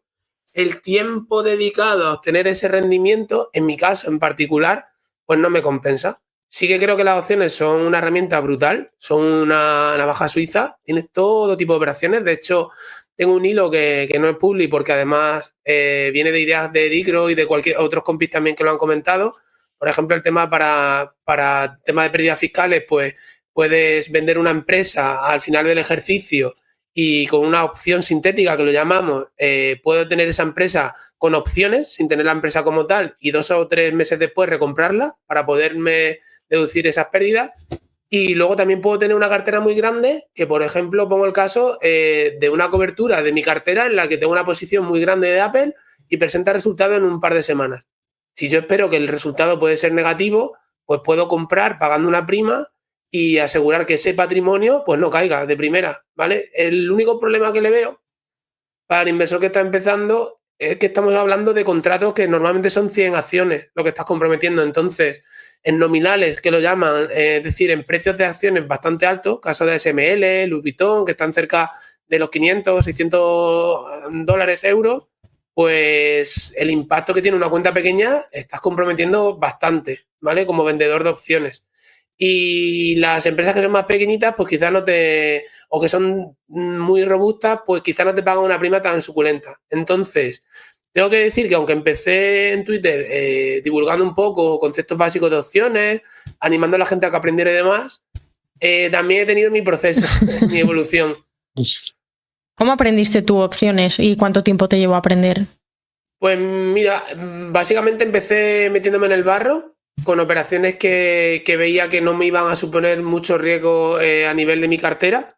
Y empecé, pues, primero preguntando mucho a Richard, con el libro de opciones de Gregorio, que recomiendo los primeros capítulos, que están muy bien, buscando mucho en internet ejemplos, leyendo bastante sobre el tema de estrategias de diferentes personas y siguiendo también a CIM inversores, que son Chafi y Mercedes, que también les recomiendo seguirles. Vamos, estamos haciendo el podcast de las recomendaciones. Ya ves, y encima gratis, somos gilipollas. Totalmente. Bueno, de momento todos me caen estupendo, o sea que no hay ningún problema. Entonces, bueno, es verdad que aprendí mucho de ellos viendo sus operaciones y luego enfocándolo un poco, al final, o sea, hay mucha gente que opera con índices o opera con empresas que no conocía y yo simplemente decía, a ver, si yo tengo, por ejemplo, en el caso de Nike ahora mismo, tengo la capacidad de vender una put porque puedo tener $5.000 a mano ahora mismo no, pero tengo la capacidad de mañana o la semana que viene meter $5.000 en el broker, pues voy a probar a vender una put y vamos a ver qué pasa. Entonces vas viendo, vas probando, estás comprometiendo un dinero, es decir, oye, no es algo importante, pero es cierto que en lugar de comprometer tanto dinero, lo que hacía es cubrirme. Y en lugar de ponerme a Nike con $5.000, pues compraba también pagando una prima y me protegía un poco, digamos, de alguna manera limitaba las ganancias, pero también limitaba las posibles pérdidas en caso de cisne negro. Entonces empecé a hacer esas operaciones, ya os digo, empecé como empresa tecnológica que me salió realmente mal en muchas de ellas, pero ahí es donde se aprende. Pero al final el balance es positivo y sí que he visto pues escenarios, por ejemplo, la caída de ayer de UNH, hice una pequeña operación que he cerrado hoy. Es un poco quitarte esas ganas de operar que tenemos muchas veces en broker como Interactive Broker, en el que las comisiones son bajitas, y también a largo plazo, por ejemplo, pues puedes estar expuesto en empresas. Imagínate, Marta, que te gusta Realty Income o cualquier otra empresa, me lo invento, una empresa que esté muy de moda y consideras que tú ahora mismo no tienes el dinero, pero que de aquí a un año, si la empresa se pone al precio que te gusta, pues no te importaría tenerla. Entonces compras una call a un año y básicamente estás pagando como un contrato de arras en el que te comprometes a comprar 100 acciones al precio que marcaste. ¿Que el precio está por encima? Pues tú te beneficias de eso porque tú habías visto esa oportunidad y lo haces. Entonces, sí que creo que es como un nivel extra del inversor y que no todo el mundo tiene estómago para tener esto, porque además cuando las cosas van mal hay que tener un trading plan, un plan claro de cómo salir de la operación o qué vas a hacer si pasa esto, qué vas a hacer si pasa esto otro, y en este último escenario, ¿qué harías? O sea, eso tienes que tener muy claro en el momento que abres la operación y eso es algo que me costó entender. Y luego sí que pienso que puede ser una herramienta para el que le gusta el hecho de ver todo el día el mercado, pues intentar gestionar un poco y compatibilizarlo con una cartera de dividendos. ¿Problema? Pues que te vas confiando y que el hecho de pensar que hoy hay ganado en un mercado alcista en el que estamos un poco anestesiados porque todo lo que cae a los meses está subiendo, pues te puedes confiar. Y aquí está el caso de hace un par de meses en el que mucha gente pues ha sufrido en esos canales de Telegram que hemos leído todos, en X, con los margin call y digamos, básicamente es que con el broker se comprometieron a operar más de lo que tenían capacidad de reponer en pérdidas. Entonces el broker, pues en el caso de algunos compañeros, pues le ha obligado a vender posiciones, a ingresar dinero de urgencia si no querían que perdieran otro tipo de posiciones, y esto que ha pasado entonces. Por no enrollarme mucho y resumirlo, creo que es una gran herramienta pues, para cubrir carteras grandes, para obtener ingresos de manera complementaria a los dividendos, pero controlando muy bien el riesgo, pero no son aptas para todos los públicos, porque al final el tiempo que tienes que dedicarle es infinitamente superior al que podrías dedicarle a analizar una empresa que te guste mucho y por lo menos eso que te lleva. En tu caso personal, en esos años anteriores, 2022, 23, incluso 24, ¿cuántas horas, no sé si lo tienes contabilizado, pero un poco más o menos, cuánto tiempo le podrías dedicar al día o a la semana al tema de la operativa de opciones?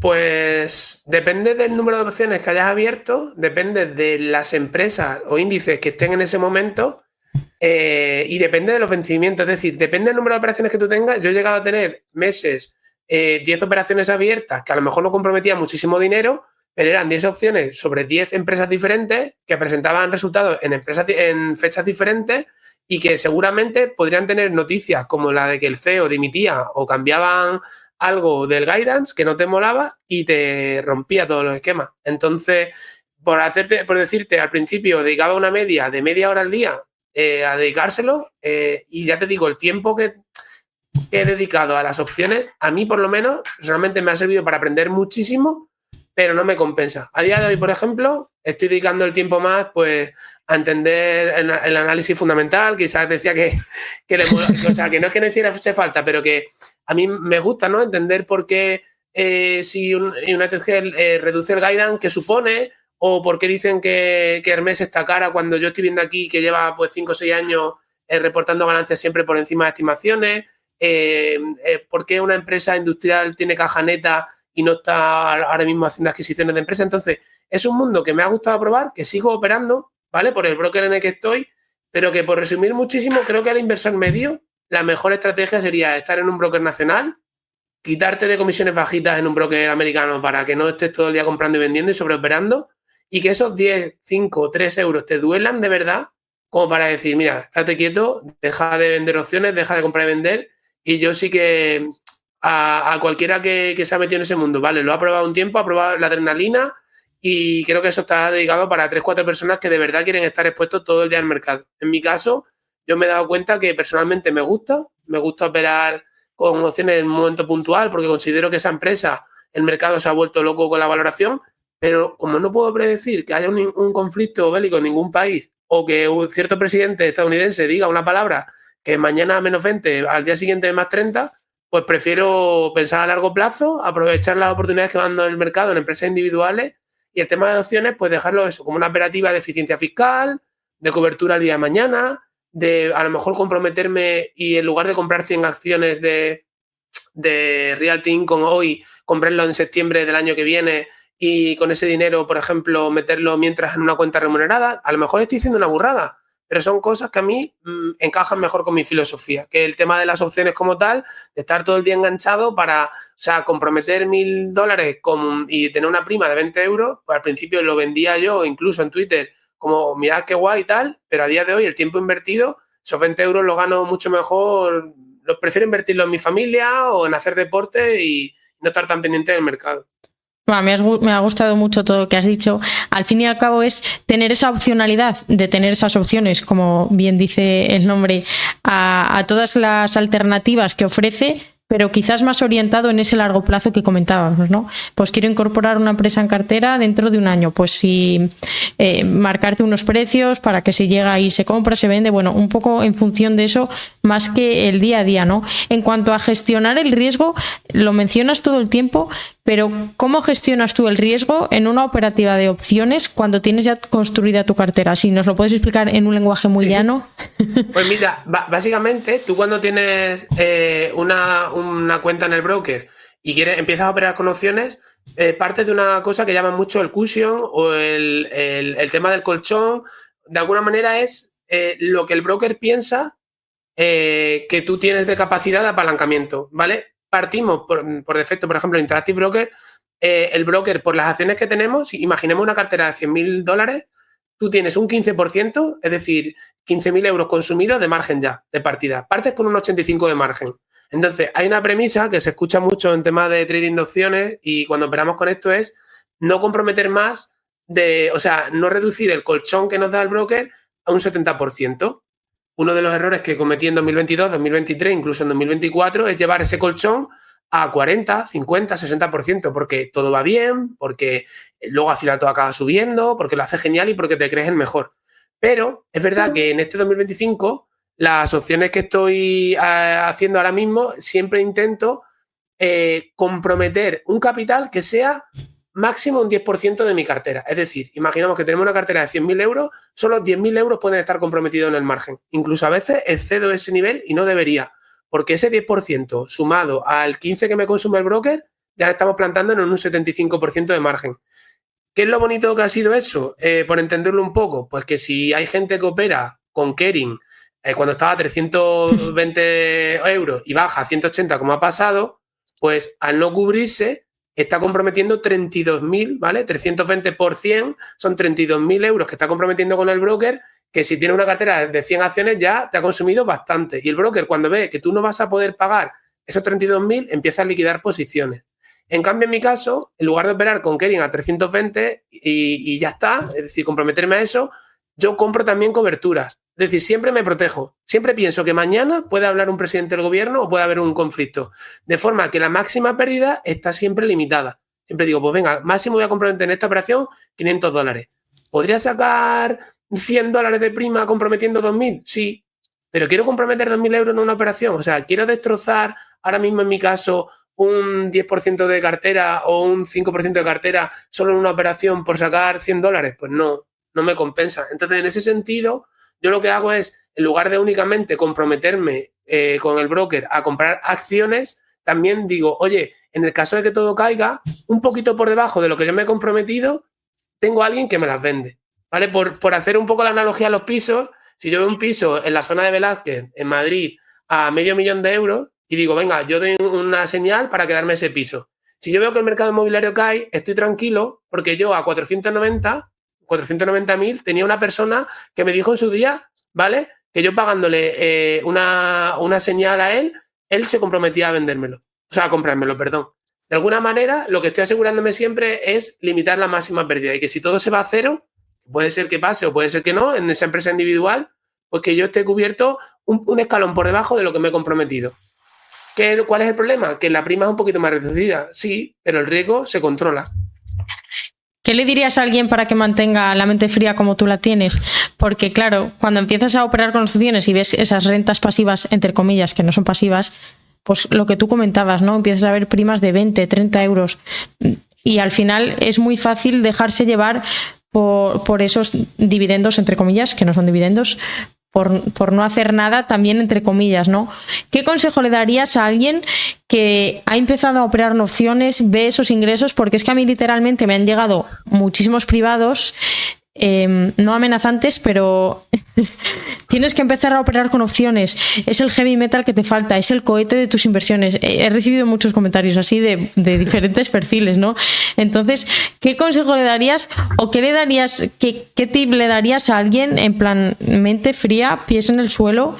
Y puede ser una herramienta, como tú comentas, pero precaución y sentido común. Claro, a ver, yo recuerdo una conversación que tuvimos hace tiempo que me preguntaba, oye, Javi, te veo escribiendo opciones, tú, o sea, ¿cuánto tiempo le has dedicado? Lo que me estabas preguntando aquí ahora, ¿no? Me recomiendas empezar y tal, y yo te lo decía, o sea, las opciones primero no son para todos. Yo no creo que merezca la pena al inversor particular que está invirtiendo en empresas de calidad a largo plazo, que está en ETF, para nada.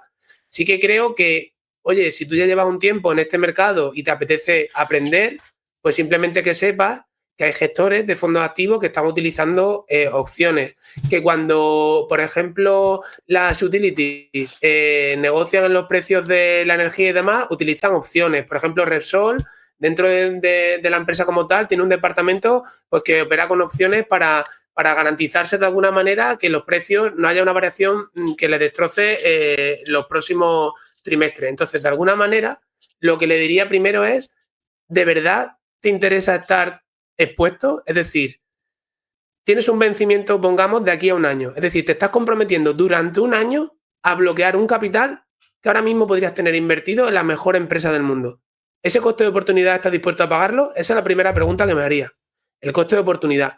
20 euros ahora por vender una put de Nike a 2026 para comprarla a $50 o comprar las acciones de Nike ahora a $55, la cantidad que tú quieras sin limitarte a 100, comprar ahora 10, dentro de 3 meses 20 y dejar que todo continúe sin nublarte, sin cegarte por esa prima.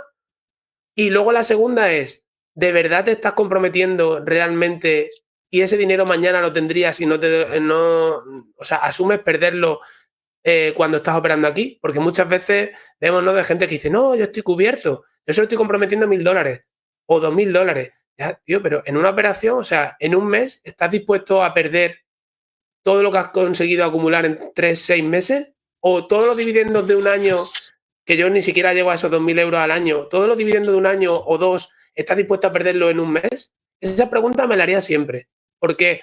Porque a mí me la han hecho. O sea, yo llego a un punto que recuerdo un buen amigo que me dijo, oye, ¿has visto las operaciones que llevas? Y he dicho, no, porque claro, vengo arrastrando una pérdida y siempre se me viene a la cabeza la frase de Chaffee que decía, la primera pérdida es la mejor de las pérdidas, porque es verdad que muchas veces nos cegamos y cuando perdemos en una operación de opciones, imagínate, $300, es como queremos, venga, pues comprometo el doble y ya voy a sacarle estos 300 y un extra de prima y tal. Ese error creo que nos lastra a largo plazo la rentabilidad porque aumentamos, o sea, la pérdida en ese momento nos nubla la vista y el horizonte temporal, la realidad es decir, oye, mira, me he equivocado, el curso de opciones este mes de abril me ha costado $300, más adelante valoro si quiero seguir jugando a esto o prefiero aislarme un poco del ruido, dedicarse a la meditación, al gimnasio, pasear al aire libre, estar en casa leyendo y a lo mejor el día de mañana pues prefiero meterme en una empresa, en una small cap que me gusta mucho porque me la he estudiado y meto aquí el dinero. Por ejemplo, o sea, básicamente, por resumirte, que me enrollo mucho, de alguna manera valorar el coste de oportunidad de la operación. ¿Realmente me compensa todo este tiempo que me comprometo para la prima que obtengo? ¿No estaría mejor invertido en esa empresa directamente? Y luego la segunda, ¿realmente a lo que te estás comprometiendo cuando llegue una caída un día y te digan, hey, Javi, me debes 80.000 euros, por ejemplo, que has comprometido en operaciones y tu cartera es de 150? ¿Realmente estás dispuesto a eso? ¿Estás dispuesto a lastrar todo lo que llevas componiendo estos años? Entonces esas son las dos preguntas que me haría para tener un poco de mente fría, pero ya te digo, el ser humano, como no somos robots, pues falla. Y aquí el único que puede funcionar algo mejor serán los bots. Pero en nuestro caso siempre acaba tirando un poco la parte sentimental y acabamos también lastrando un poco la rentabilidad. A ver, las preguntas que planteas a hacerse uno internamente en un ejercicio de introspección me parecen muy buenas y sí que creo que al final el coste de oportunidad también es tan importante y se piensa tan poco en él que también es muy importante. Isaac, no sé si sigues por ahí. Sí, estoy escuchando. Es que yo me estaba riendo porque yo he operado con opciones hace tiempo y quería comentar un par de cosas. Cuenta. Lo primero es, excepto en Twitter, o en X, allí todo el mundo se forra en opciones, en la vida real no conozco a nadie, cuando digo a nadie es literalmente a nadie, que no haya palmado pasta en las opciones. No conozco a nadie, o sea, todos nos hemos comido alguna opción de algún que otro importe. Entonces, ¿qué pasa? Que las opciones cuando empiezas está muy bien, ¿no? Porque tú dices, hostia, me comprometo a Nike, tal, no sé qué, y me gano, lo que hablaba Javi, ¿no? Y me gano $20. ¿Y qué pasa? Que esto al final, o sea, el ser humano, o sea, al final hay casinos en todas las ciudades por algo, o sea, el ser humano somos así, y cuando vemos dinero fácil, digo, pues coño, esto es la hostia. ¿Y qué pasa? Que cada vez te vas animando más hasta que viene el día que te comes tu sablazo. Yo, por ejemplo, me comí mi primer sablazo con General Electric. Ahí me comí una buena hostia, porque empiezas por cosas pequeñitas y al final pues te vas con Mercedes también en su momento, también me comí una buena. Y el ser humano está gilipollas que ahora me he vuelto a comer una con Bayer. Y mira que había dejado de hacer cosas con opciones. Entonces, el tema de las opciones, yo lo que diría es eso. Primero es que las opciones no es dinero gratis, como la gente se piensa.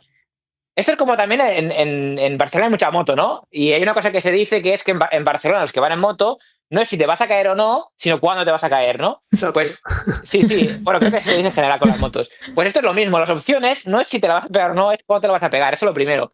Y la segunda cosa que yo me plantearía es, teniendo herramientas como el ETF que he comentado yo ahora, que se basa precisamente en esto, o sea, el concepto es precisamente lo que estaba comentando Javier. ¿Para qué voy a liar yo en hacerlo yo cuando puedo delegarlo a un profesional que aparte a ellos, evidentemente, muchas opciones les saldrán mal, pero la mayoría les saldrán bien, porque si no, el ETF perdería dinero. Por lo tanto, teniendo estas herramientas que antes no existían, ¿por qué me voy a liar yo en meterme en ese follón? O sea, yo, desde aquí, recomiendo encarecidamente a la gente a que no se meta en ese mundillo. Y sé que hay gente que ha hecho mucha pasta y todo lo que tú quieras, pero las opciones, si ya en general la bolsa no es para la gente de a pie, las opciones todavía menos, porque es que es cuestión de tiempo de pegarse la hostia. O sea, Esa es mi opinión. al final, o sea, yo lo digo mucho, las opciones son gasolina, ¿vale? Lo mismo que pueden incendiar tu cartera, la puede potenciar. Pero en el 90% de las veces pueden incendiar más tu cartera porque tú no puedes predecir movimientos de mercado. Claro. Eso que decía Isaac, de estar en un ETF y decir, bueno, habla Trump, pues compro más este mes del ETF porque ha caído un 5%, pero que caiga un 5% un ETF significa que hay empresas que están cayendo un 30, un 40, un 50. Y seguramente, antes de ayer, quizás estamos hablando mucho hoy de UNH, pero bueno, porque está reciente en el podcast, Claro. antes de ayer nadie esperaría que UNH cayera tanto. Y en 2024, cuando estaban $600, cuando llegó Trump, nadie esperaría que hoy estaría cotizando cercano a los $300. Es decir, el menos 50%, nadie pensaría. ¿Qué pasa? Que si tú hubieses esperado o hubieses invertido en empresas de calidad o en STF cuando todo estaba cayendo, la rentabilidad que hubieras tenido sería muchísimo mayor. Y con opciones, seguramente el que lleve 3-4 años operando con opciones, lo que dice Isaac, no sabes cuándo, pero en alguna te vas a llevar la mayoría de las primas conseguidas. Y todo el tiempo que le has dedicado se te va. Entonces, y a frustración, porque al final también, aunque económicamente te salga positivo, nos fijamos en la que hemos palmado mucha pasta, porque el ser humano es que es así. sí. Sí. Centralizamos los errores y no nos damos cuenta de que bueno, que realmente lo que tú decías, el problema es el tema de pensar que esto es un casino. Y lo que tú dices, el hecho de que haya casino en todos sitios también hace, pues, por ejemplo, que Interactive Broker ahora, no sé si lo sabéis, pero ha empezado ahora a hacer las típicas apuestas de, oye, ¿tú crees que Trump ganará las elecciones, sí o no? Imagínate. ¿Qué tal? O sea, que si mañana hará sol en Galicia o no. Y eso se va haciendo porque al ser humano le gusta especular con eso.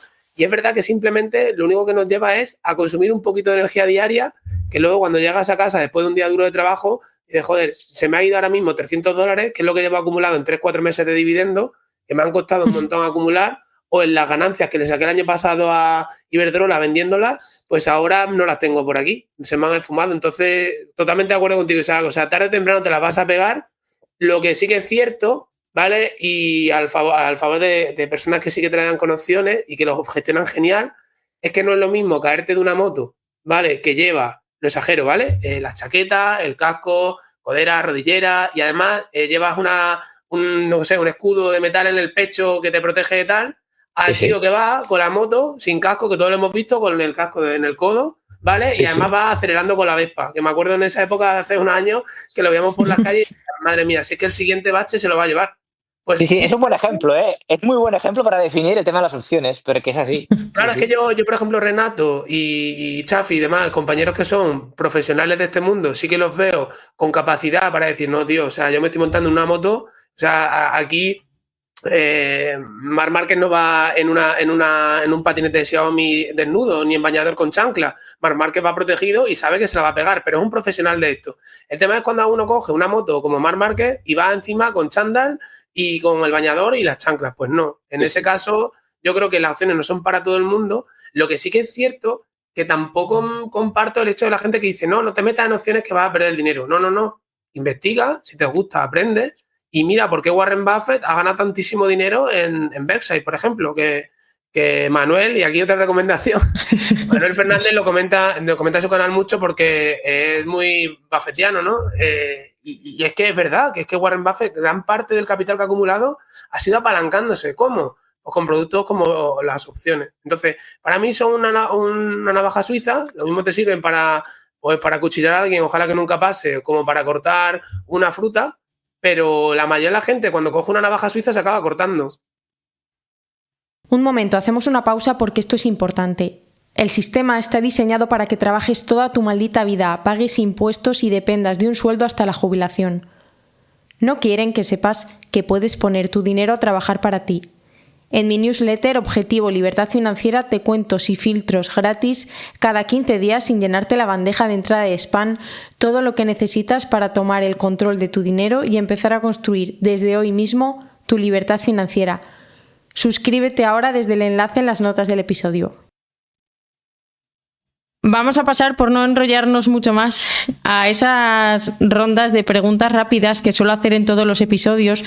Como anécdota graciosa, cuando os pasé como un borrador un poco de hacia dónde iba a ir la entrevista, se me colaron estas preguntas por error, pero bueno, que sepáis que las he borrado todas, me hice una copia del documento para mí y os voy a hacer preguntas que no tenéis ni idea de lo que son, ¿vale?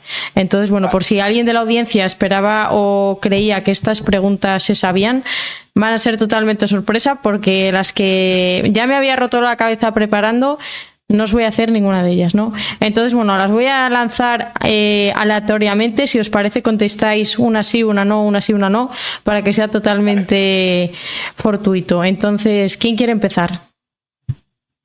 Lo que tú digas. Venga, hablaste tú, pues Isaac. Venga. ¿Cuál es la empresa que más te ha hecho dudar si venderla, pero ahí sigue en cartera? Hostia, hay que contestar rápido, ¿no? ¿Representa? Sí, claro, preguntas rápidas, no tenemos mucho tiempo. A ver, deja de pensar. Apple. Ostras, no Sí, me la sí. esperaba esa. Sí. Javi, ¿cuál es la empresa que más tiempo te ha costado incorporar en cartera? De más horas que le hayas metido a análisis. L'Oreal. Ostras, tu principal posición encima. Sí. Isaac, si tuvieras que darle hoy al botón rojo y dejar solo 3 en cartera, ¿cuáles elegirías? Tienes que elegirme por potencial de revalorización 3 y simplemente 3 favoritas que te flipen. Pues te digo las 3, yo creo, en las Vale. alternativas. Microsoft, 100% seguro. SPGI, probablemente. Y la tercera, pues que sea otro sector. Linde. Javi, todo lo contrario. Si por lo que sea hoy se te estropea el coche y necesitas liquidez sí o sí, ¿qué 3 empresas venderías en cartera? Lo mismo, o por falta de potencial a futuro o porque son las que menos convicción te dan. Pues Unilever, British American Tobacco y Enagas. Isaac, ¿cuántas veces, si tuvieras que mojarte con un número, crees que ha cambiado tu estrategia de inversión? Uf, infinito. Vamos, 70. que para todos esos haters que dicen que cambiar de estrategia de inversión es lo peor que puede hacer una persona, les mandas al carajo, ¿no?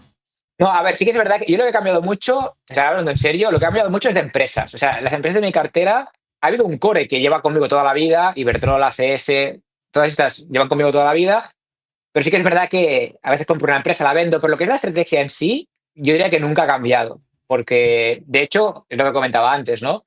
Si alguien ¿cómo empezarías ahora? Pues no empezaría por empresa, empezaría por ETFs y no lo he hecho. Por lo tanto, realmente lo que es de estrategia no ha cambiado nunca desde que empecé. Javi, ¿cuál es la empresa que menos tiempo has analizado a la hora de incorporar en cartera? Vale, pues te diría que Equinix. Isaac, ¿qué empresa has comprado por seguir al rebaño en redes sociales, si no te importa aquí reconocerlo públicamente? Pues... A ver, déjame pensar. No tienes que por qué tenerla ya en cartera, ¿eh? Te puedes haber deshecho ya de ella. Ah, guau, pues del IBEX, todas. O sea, todas que Gregorio decía que estaban bien de precio, yo la compraba. Javi, ¿qué te cuesta más, comprar o vender? Vender. Como a todos, yo creo, ¿no?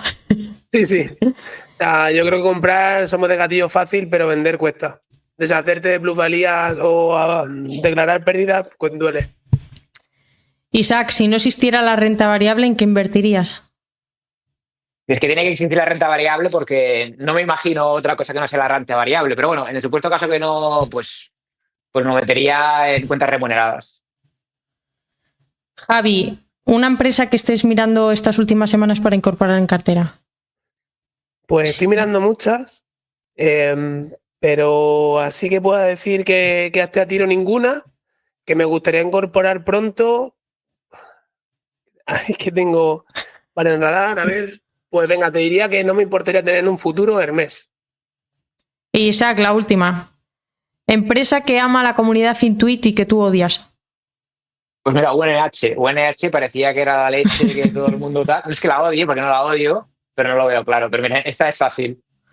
Bueno, chicos, nos despedimos ya. No sé si queréis mandar un último mensaje rápido y mencionar también, para terminar, dónde os pueden encontrar, dónde os pueden leer. Venga, pues yo nada, estoy en Twitter, invitado a las entrevistas como la que me has hecho, darte las gracias por estar aquí. Y pues nada, motivar a la gente a que investigue empresas de calidad, negocios, que si no lo ve claro, pues puede indexarse sin problema, pero que este mundo es muy bonito. Y de nuevo agradecerte el tiempo dedicado por aquí. Gracias a vosotros, Javi. Isaac, un último mensaje. Sí, lo mismo digo. Muchas gracias por invitarnos. Pensaba que nos íbamos a traer un poquito más, pero Javi hoy está, no sé qué le ha pasado, se ha tomado una valeriana o algo que no ha dicho nada. A mí me podéis encontrar en Twitter solo, me llamo Isaac Invertir. Y nada, yo lo que diría a la comunidad es un poco lo que hemos estado hablando, ¿no? Que lo importante es que te formes una estrategia, que sigas tu estrategia, que si la cambias, pues la cambias, no pasa nada. Pero que sobre todo no hagas lo que te dicen, porque al final te vas a acabar arrepintiendo. Totalmente. Al final cada uno tomar sus propias decisiones, ajustar su estrategia a sus necesidades y al fin y al cabo pues este coste de oportunidad que hemos estado hablando durante todo el episodio y lo dicho, a invertir y gracias por venir, chicos. Gracias a ti. Gracias. Chao. Adiós. Espera, no te vayas. Hasta aquí el episodio de hoy. Si te ha resultado útil, te invito a compartirlo con amigos y familiares para que también pueda beneficiarse de este conocimiento. No olvides darle a me gusta en la plataforma desde la cual me estés escuchando y suscribirte para no perderte futuros episodios. Tu apoyo me motiva a seguir creando contenido de calidad para acercar la educación financiera a todos de forma clara y directa. Déjame también un comentario para saber qué te ha parecido este episodio. Si tienes alguna pregunta o alguna sugerencia de alguna temática, no dudes en dejármela en comentarios. Estoy deseando leerte. Nos escuchamos en el próximo episodio.